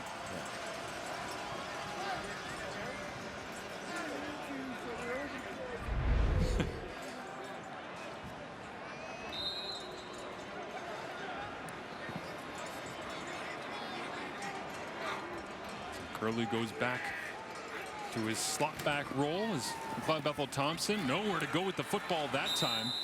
Everybody threw the brakes on. And out of a run look, couldn't get rid of the football. And there's Nathan Cherry again rotating in and out as we mentioned in the first half. Thibaut Dubai comes out with Cherry. They move in David Menard and Woody Barron. Just an embarrassment of riches in the front 8 that they've dressed here today. Yeah, well, again, we see CFL teams so often very Canadian heavy on the offensive side of the ball. Interesting to see the BC Lions, who rotate 3 Canadian linebackers through 2 spots, and as well rotating 3 Canadian D linemen through 2 spots. Lots of depth, great roster building by their group is again rifled over the middle on second down. It's Markeith Ambles this time. And making up for the absence of one DeVaris Daniels, perhaps, who's not in uniform today for the Argos, has been the go-to man on second down for them, but Ambles wide open here. Yeah, and Markeith Ambles is a guy who seems to be finding his game in sort of the final third of the season here. His first year as a Toronto Argonaut, although second go-round in double blue. But he'll be one to watch as this team makes its way towards the East Division playoffs. 5 wide again, not a lot of options here for McLeod Bethel Thompson. He'll check it down underneath. Just trying to find a way to move the ball forward by any measure necessary. And that will be the end of the third quarter, a 6-point ball game headed to the 4th. It's Priester with the forced fumble early. Argos rushing touchdown with Chad Kelly. VA answered back through the air, and a dogfight going to the 4th.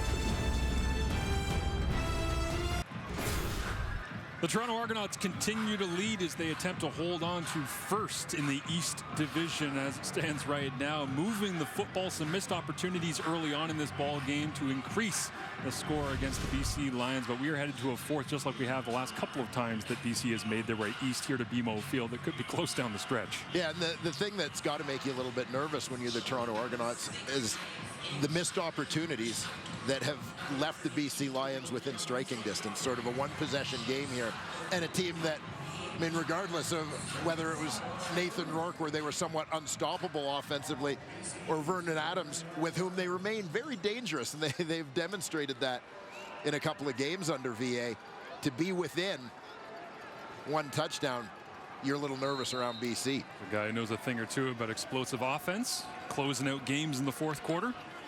A guy who quarterbacked each of these franchises to Grey Cup victories. And Allen taking in the action. He'll watch on second down and 5. As the Argos get pressured right away. Vladeck punched the ball out. It's in the air. Jordan Williams has got it. Cutting back, trying to escape the Argos tacklers, and it's fumbled again. On the ground, a melee. Who's got it, the Lions or the Argos to start the 4th? Curly Gittens Jr.'s lost his helmet, and it's BC Lions football.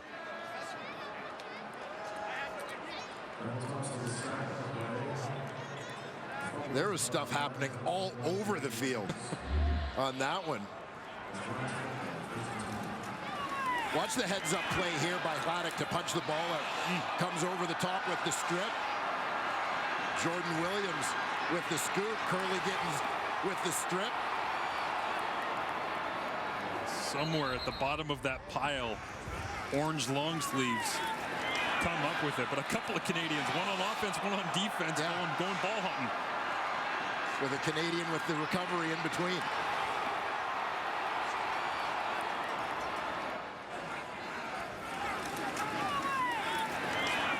Thompson losing another fumble, something that's plagued him throughout this season. As Vladeck again getting the opportunity at middle linebacker with Jordan Williams working alongside him on the weak side.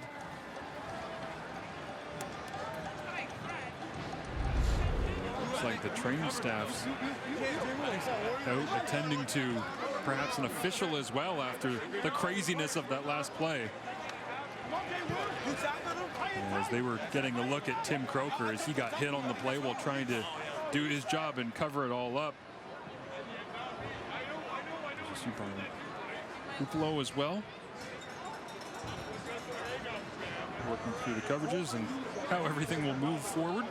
But Ben Vladeck, I know it was a virtual combine year, Dwayne, but you and I love covering the combine and the draft.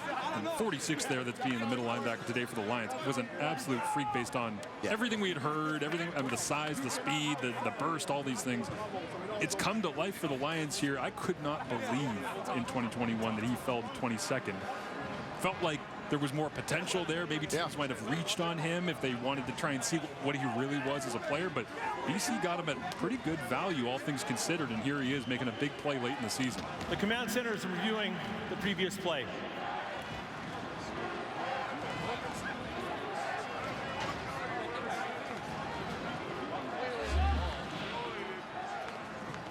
We'll just take a quick look back here at the official.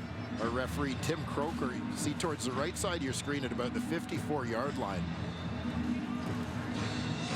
And amongst a couple of pursuing Argo defenders. He just gets clipped on the shoulder. I think it's Ouellette that was trying to make his way back through. Ouellette doesn't really have a break. Well, Decleater. After review by the command center, the ruling on the field stands. It's first down. And there he is making the call. Well, we've seen a CFL official get bowled over after a touchdown catch earlier this year. Still sit up, signal touchdown. Tim Croker battling through after taking a pop from one of the strongest guys on the field in A.J. Ouellette. And after all of that, the BC Lions have the football, 1st and 10. Wide open, out into the flats. It's Hatcher trying to turn up. Cuts inside the 10-yard line. Makes a move inside the 5. Still on his feet. Dive into the end zone. Touchdown, Lions. What an effort from Keon Hatcher. And a celebration that they used here in 2021 leading into Halloween. Vernon Adams Jr. throws his 2nd touchdown of the ball game, and it's Hatcher doing all the dirty work with a little help from his friends. I mean, two things that stand out about this play. The first is just how wide open Hatcher is on the initial catch. Everyone's going left except Keon Hatcher, who's sneaking out to the right. Nice effort to stay in bounds, just awareness there. And then fighting his way into the end zone, as I think the Argos maybe got a little caught up in the notion that they wanted to strip that football instead of just making the tackle. 4 targets on the day, but that's just the 2nd catch of the ball game. His first was on the first BC offensive snap.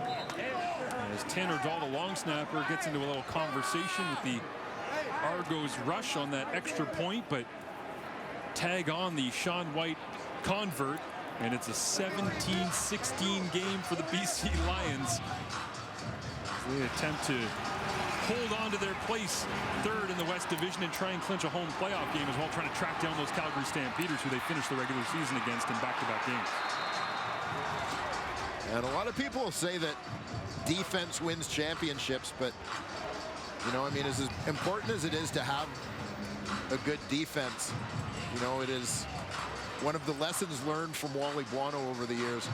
You got to be able to score. You have to be able to score. And the BC Lions, they're a little bit scary because they are a team that can score. Spooky stuff heading into the playoffs. Teams that draw BC, like you say, Winnipeg can score, Calgary can score, efficient with Jake Mayer. BC can score those West playoff games. Yeah. Your guess is as good as mine. But amazing, even after losing Nathan Rourke, the number of offensive categories the Lions still lead the league in, despite struggling through the loss of their potential most outstanding players. Javon Leake hurdle over the top, trying to beat Bo Lacumbo around the corner. And that time Bo said, you know, I don't need to latch onto the back of the uniform. I've already had some balls in question. How about I just give a nice little push to the sidelines this time? Leake providing a little bit of excitement in response to the BC Lions touchdown. Setting his team up with pretty decent field position here to start this drive at their own 41-yard line. Ben Vladek, the UBC product. Fan in the stands, how about that? Long way from home for Big Ben. See what he can do here against the Argonauts offense. They'll begin with the inside handoff. And right in the middle of the pile is 46, making that fan with a sign very happy on the tackle on first down. It'll be just a gain of 2. And second down and 8 as Matthew Betts checks in for Josh Banks. A little smaller, a little bit more pass rush heavy. And second down and 8. Ben Vladek, hailing from Vernon, BC, Vernon High School.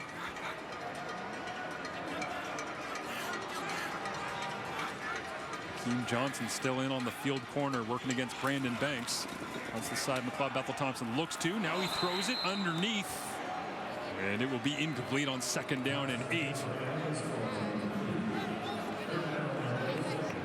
McLeod Bethel Thompson got hit as well, letting go with the football that time. Yeah, it hasn't been easy sledding in the Toronto Argonauts pocket in this ball game. David Menard and the rest of that BC Lions defensive line very active in this one.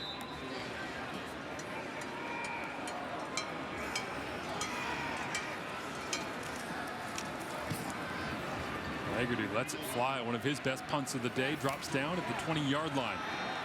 Terry Williams, nice cutback, got some room. Can he get the edge? Beats the corner. Haggerty, the last man there, and he wraps it up. Brings him down, but once again, BC in the offense, after taking the lead, 17-16 on the Hatcher catch and run, carving up the Argos special teams with a 1-point lead.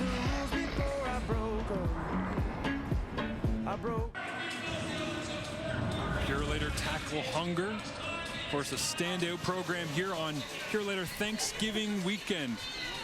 Great example of being able to share and care for those around you. Donating over 18 million pounds of food donated through this program all time.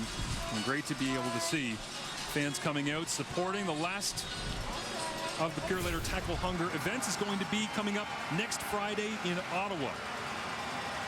And we'll see what our nation can do to support a fantastic cause that has served so many well around the country. As Butler gets the handoff on first down, and you can't bring up Purelator Tackle Hunger. I have to mention Chris O'Leary's piece on CFL.ca this week about the tremendous impact of the late Chris Schultz, as Schultz was such an incredible benefactor of that program and helped so many people. Yeah, he really was near and dear to his heart, put his everything into it. Inspiring a lot of people to give, and a legacy that lives on. No doubt.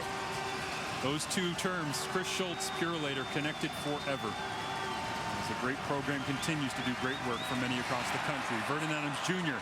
on second down, up over the top, tipped and nearly intercepted as McFadden was trying to haul in the interception, looking for his third of the season, and VA just missed that one a little bit high, trying to create some magic. Yeah, and as VA had this escape out to his left, I'm sure members of the Toronto Argonaut defense were having flashbacks to a play from last week. Yep. Where he escaped left and threw a dart down the sidelines for a huge gain. Tavares McFadden ensures that there is no encore. Flintoff will punt this one away. drilled it all the way down inside the 5. Flag comes out. And another big special teams tackle. Bo Lacombo grinding away on specials throughout the afternoon as Vernon Adams Jr. just missed the throw. Not happy about it. He wants to get on the same page with these receivers.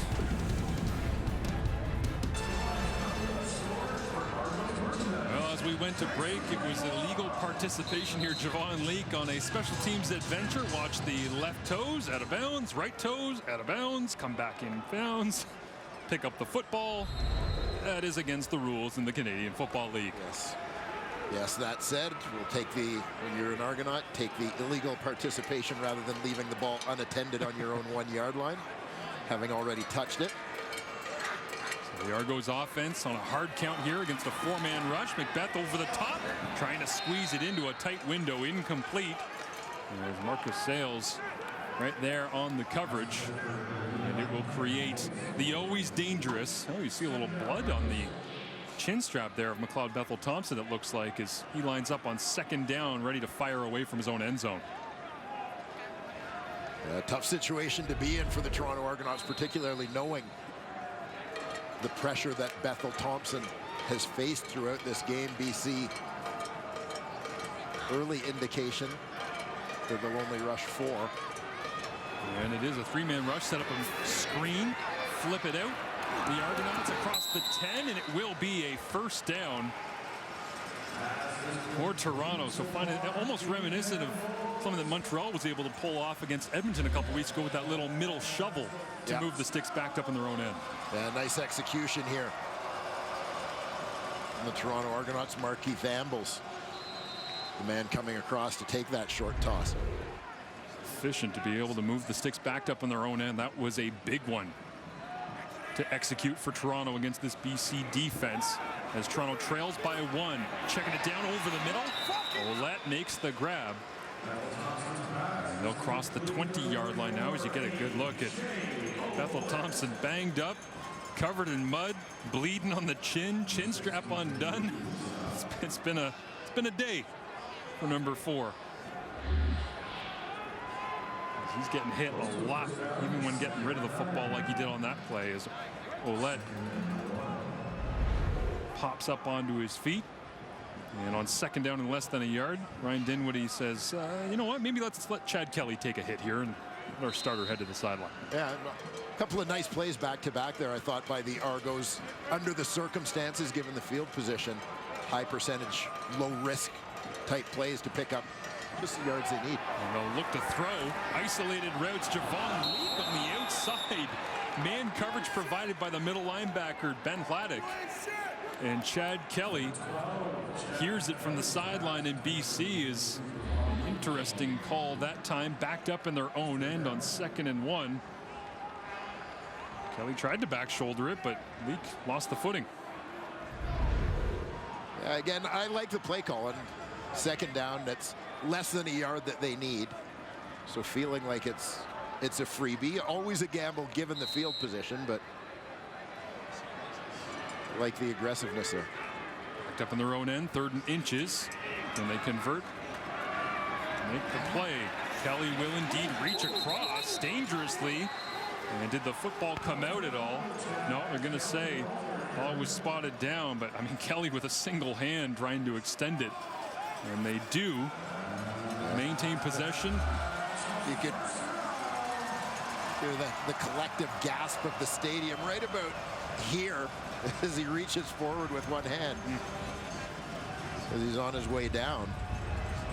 I have to say, I poked fun at Paul Lapalisse earlier in the year where I said on 2nd and 1, you know, you don't have to sneak it. And he said, well, I do based on the percentages, but it's also not a competition at the end of the year of how many 2nd and 1s we converted, as Bethel Thompson gets hit again from behind on 1st down.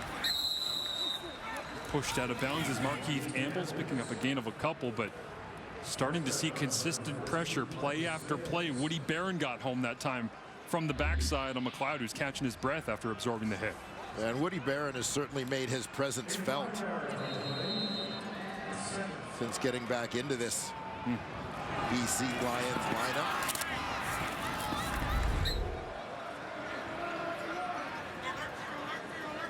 McBeth stands in the gun here on 2nd down and 5 from his own 29. All out pressure from the Lions. Backpedaling, fading, gets hit, hangs it up. Incomplete. TJ Lee right there.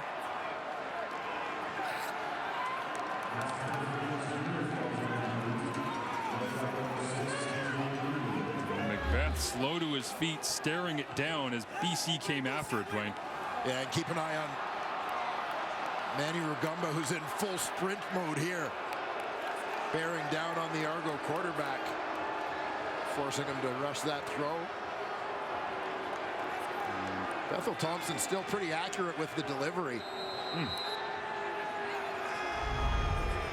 TJ Lee, another pass breakup recorded by this Lions secondary. Nice kick this time from Haggerty. It will back Terry Williams all the way to his own 21-yard line. Flip the field position in favor of the Argonauts here, but they would gladly take a pass interference call instead of the field position gained after having to give possession back to the Lions, with BC leading 17-16 midway through the 4th quarter at BMO.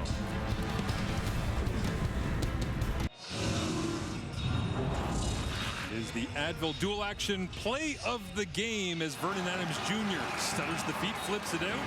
Hatcher does the rest. What an effort to put the BC Lions in the lead with this score. Yeah, Keon Hatcher. I love you, Hollywood. Let's go. Yeah. Going to work to get to the end zone. Advil plus acetaminophen.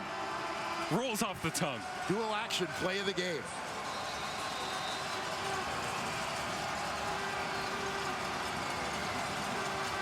Vernon Adams Jr. 1st and 10. Rolling towards 7 minutes left here in the 4th. Loads it up. Deep shot. It's Hatcher. He'll cut back and drop it. It was little underthrown, but the coverage that time, Royce Mechie bailing back to make it a difficult angle for the Lions quarterback to fit it in. Yeah, as the two Argo defenders, Chris Edwards and Royce Mechie, we're going full bore to get deep on this, and you see Hatcher almost comes underneath both of them to make the big grab. They're just worried about getting depth. Hatcher, meanwhile, still tracking the football.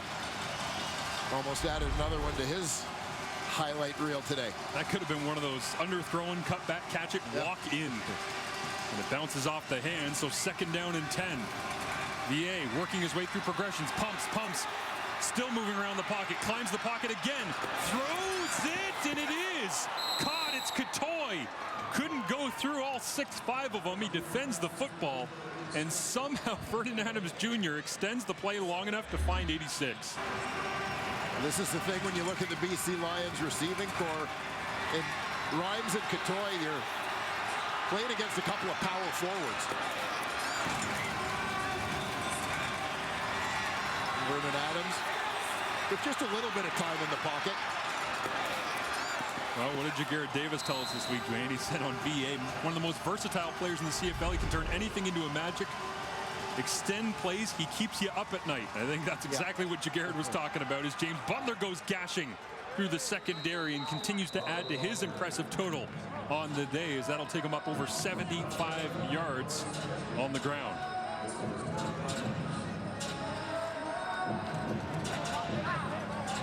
Our head coach, Rick Campbell.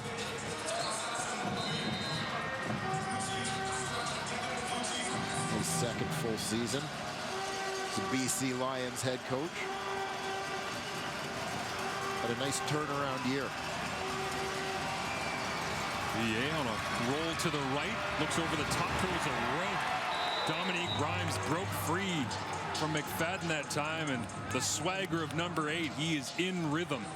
1st quarter struggles long forgotten. Confidence, a big thing for VA when he's feeling it. He can be so good, as evidence once he got on a roll in 2019 after taking over that starting job in Montreal. 27 yards the gain that time, as Philip Norman, left guard, down behind the play. Rolling away from Norman on that one on the backside. I wonder how he got caught up in traffic, maybe rolled up on, perhaps.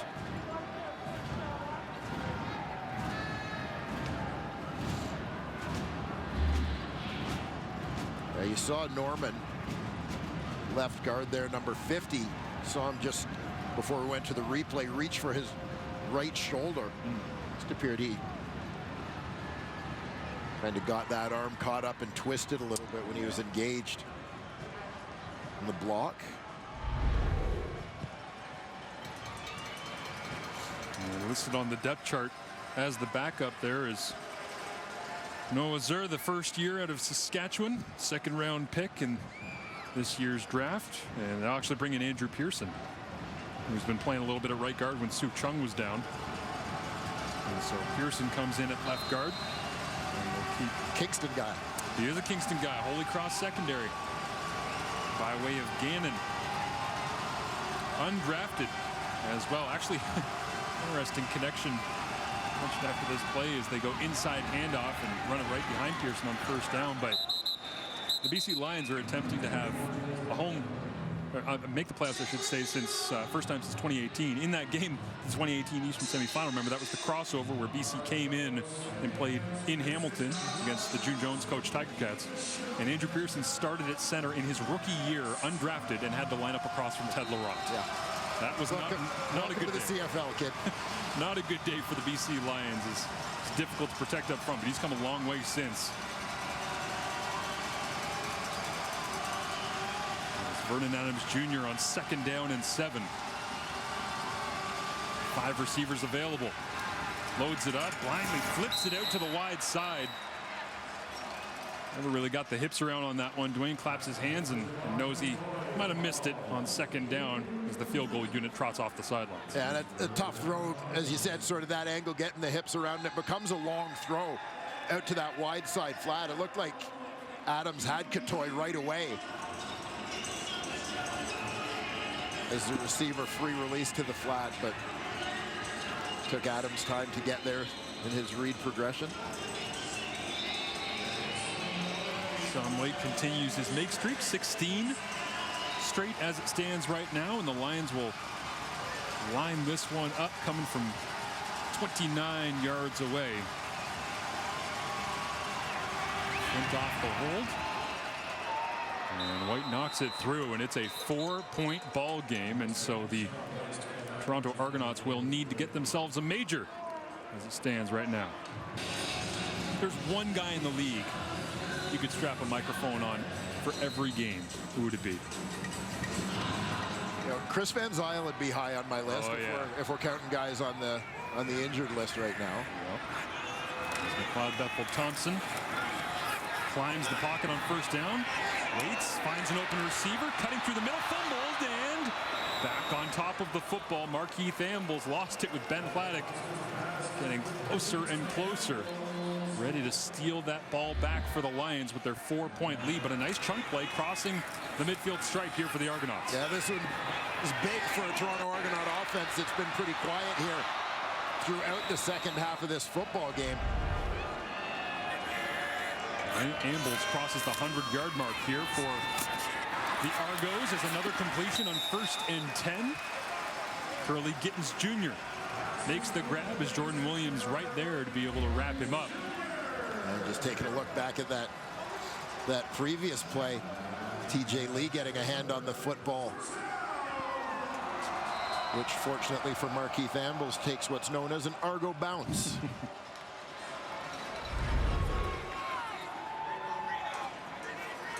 To 121 now after that big chunk play. Tavares Daniels not in the lineup. Ambles is filled in accordingly. Over the top shot play towards the end zone. It's Tommy Neild out of nowhere. Just his 6th catch of the season. And the Argonauts take the lead back late in the 4th.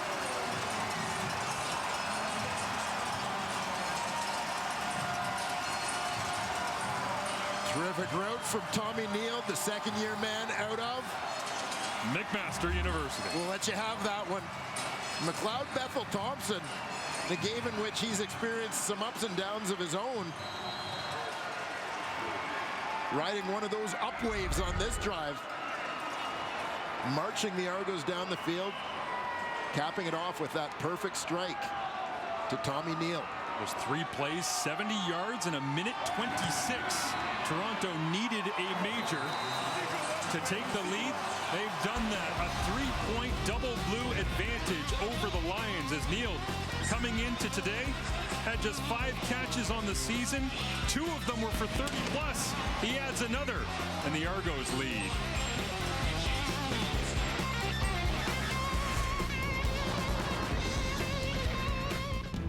Well, it hasn't gone well for the Elks at home. It's been okay on the road, 4-4 on the season, looking to pull off a monster upset over the Winnipeg Blue Bombers at IG Field today. That game coming up right after the Argos and Lions.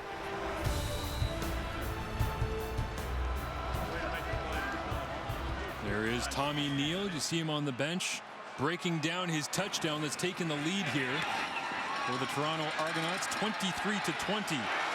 Is where they stand as they'll be wrapped up on special teams, and Marcus Sayers just got caught by 81 in double blue. 5-yard penalty, re-kick. Tommy Neal lining up as the middle receiver, trips into the boundary, and it's just a thin post. But he's running Sayles, you see in coverage. Hips turn to the outside. Tough to make that turn all the way back as Neal bends it back in. Bethel Thompson sees it on the break, puts it up on the spot. Tommy Neal is Thanksgiving weekend started by earning bragging rights over his dad. Father Pat played football at the University of Guelph. Tommy, a Mac guy. Your Marauders beating the Griffins last night. But continuing his outstanding Thanksgiving weekend with the touchdown. A 5-yard penalty and they'll re-kick, so Neal with the camera up close and personal. You saw how excited McLeod Bethel Thompson was, but in his time at Mac, Neal was nearly 1,700 yards, 107 catches, and found the end zone 10 times over 3 years. One of the great things I love, we've seen a 6th-round pick and Jacob Scarfone out of Guelph making plays here today. Now you see Neal making plays. Stack this game away for in the offseason when people start saying, Canadian talent, you can't make plays, doesn't matter, draft doesn't matter, you can get guys wherever. Here they are making plays late in the season, playoff push. After the 5-yard penalty and the re-kick, Terry Williams has got a head of steam. And fantastic starting field position here for the BC Lions offense. 6th in the league in starting field position, usually around their own 37. This is going to be all the way up at the 49 in VA with 2:38 remaining, trailing by 3. He's got 7 career game-winning drives. And we'll look to add an 8th at the helm of this BC Lions group that comes in right now, tying the franchise record for winning percentage on the road this year. They are 5-1. Adams Jr. checks it down. It's outside in the flat, cuts it back, makes another man miss, and Enoch Mwamba finishes him off, pushed out of bounds, but not until BC picks up a 1st down and moves across midfield. Yeah, lots of credit to James Butler on this play. He's just the outlet there for Vernon Adams, swinging it out, but did a nice job making people miss to pick up that 1st down. Keep the ball right on that right hash where it was for the quick swing out to James Butler. Motion Hatcher across the formation. 3 receivers to the left of VA, 2 to the right. He comes back to Hatcher, slips on the grass, hauls the football in. It will be close. Tim Croker, lead official, comes over to take a look. And looks like he will signal 2nd down and short. And so Antonio Pipkin checks into the ballgame. Pipkin in, bringing some big friends with him.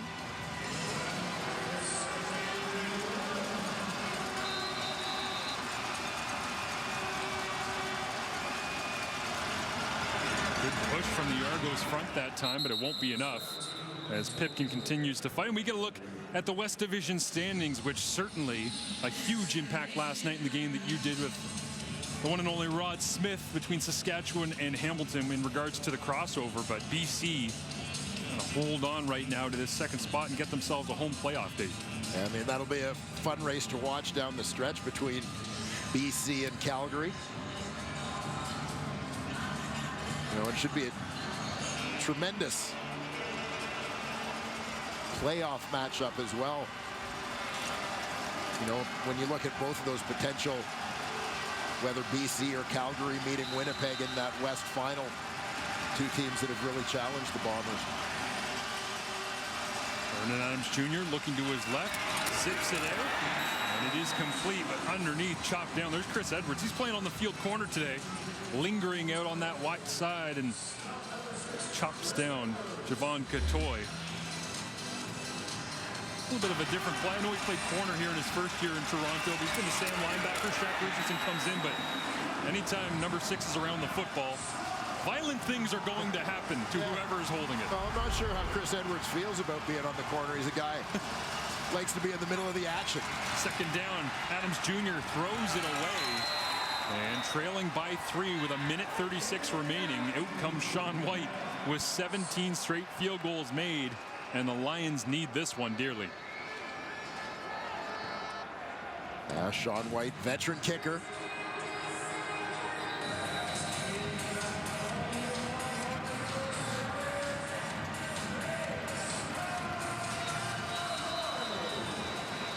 Wind hasn't seemed to be much of a factor in this ball game.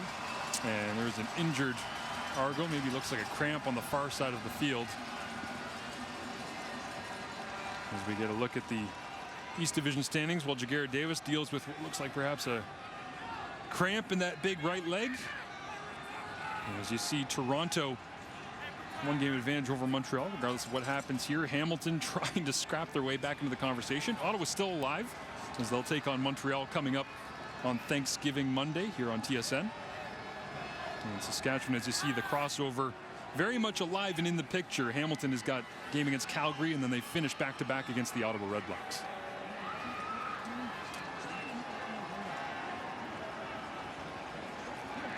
Oaks, first the Blue Bombers coming up, which will have some implications as they work on Jagger Davis. Interesting, too, the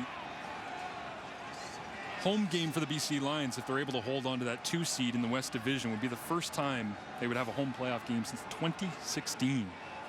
The quarterback that won that Western semifinal in 2016, a 24-year-old Jonathan Jennings. Wow.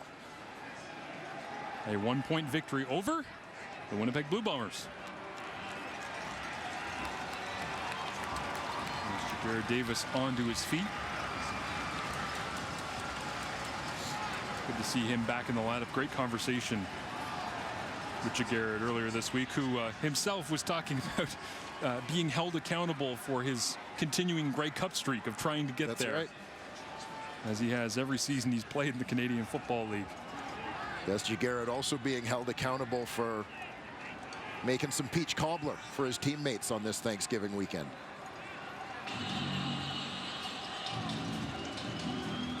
He said that in order for the Argonauts to get to the Grey Cup and keep his streak going, they need more consistency. So they're showing it in spurts. Got to play a full game, but interesting quote from him.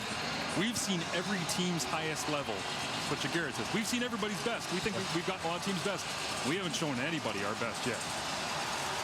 Still building, still growing is his belief for Toronto as they continue to lead the East. As Sean White sends the kick up and doink! Off the uprights, Toronto keeps the 3-point lead.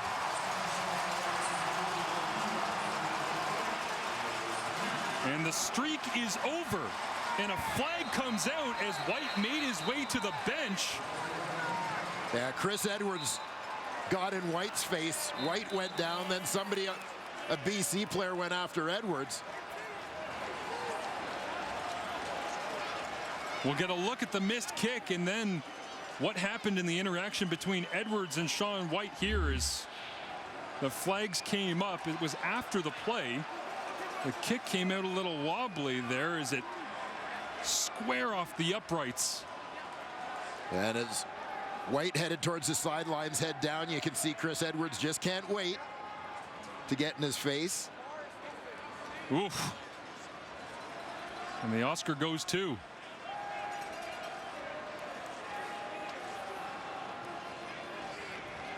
Yeah, Whitey did a pretty good job selling that one. Sione Tehema stepped in and went after Chris Edwards, knocking Edwards to the turf. So a couple of flags on that one. We'll see if they're offsetting. And don't blame the officials for calling what they thought. What they thought was an interaction that had actually knocked White down, but certainly. Well, it was flag worthy regardless. No doubt. And as White turns 37 coming up in a couple of weeks here, and the savvy veteran knows exactly when to pull the ripcord, get the parachute out and head to the ground, as Tim Croker has the call. They're all misconduct fouls, 3 misconduct fouls after the play. We have a misconduct foul, objectionable conduct against Toronto 6, and a misconduct foul, unnecessary roughness against number 47 and number 17 of BC. We're going up 20 yards, it's first down. And so Antonio Pipkin, somewhere in the fray, also got involved and has a misconduct.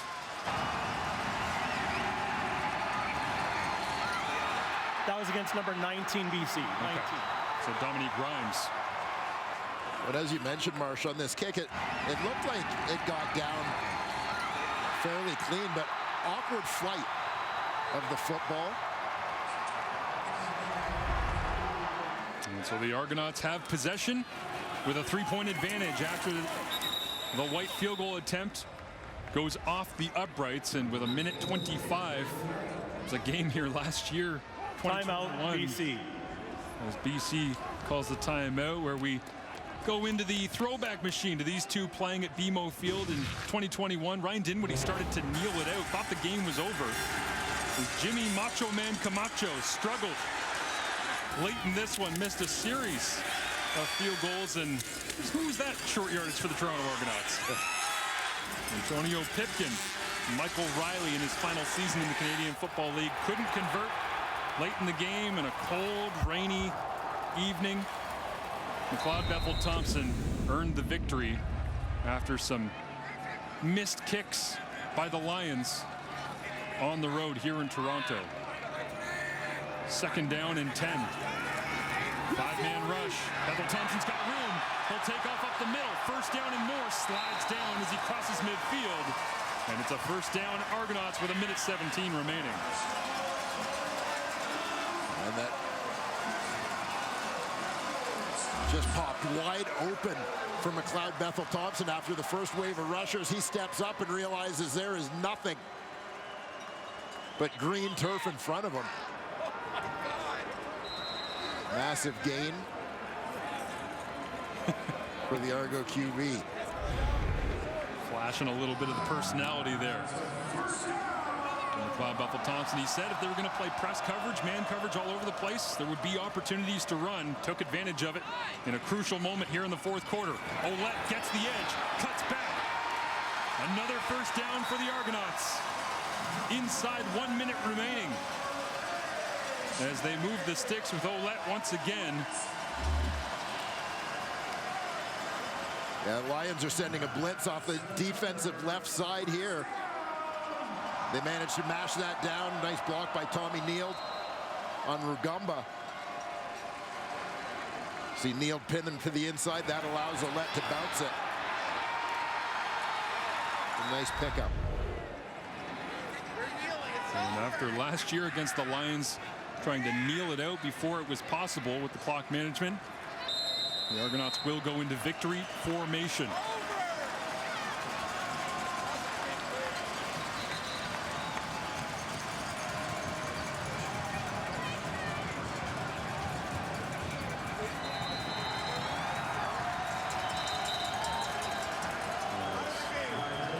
Flag comes out here from Gary Peters, helmet off on the sideline in front of the Argonauts bench. Misconduct foul against number 1 BC. It's a 10-yard penalty. It's still 2nd down. And if I'm Rick Campbell, I might be getting number 1 off the field and down the tunnel with this one all done. Peters right at the bottom of your screen.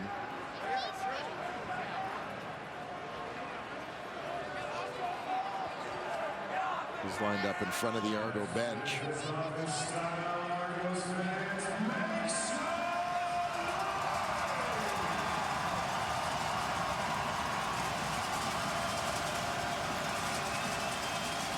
Went after the official perhaps more than the Argos sideline.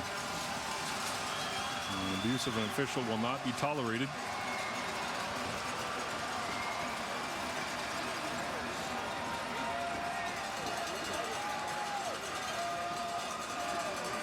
So with 29 seconds remaining, Argonauts will move to 9-6 on the season as BC drops just their second game on the road this year. We will be 10-5 with the all-important stretch against the Calgary Stampeders in the final 2 weeks of the You're going to regular decline the penalty to allow the clock to run. So it's still 2nd down and 11.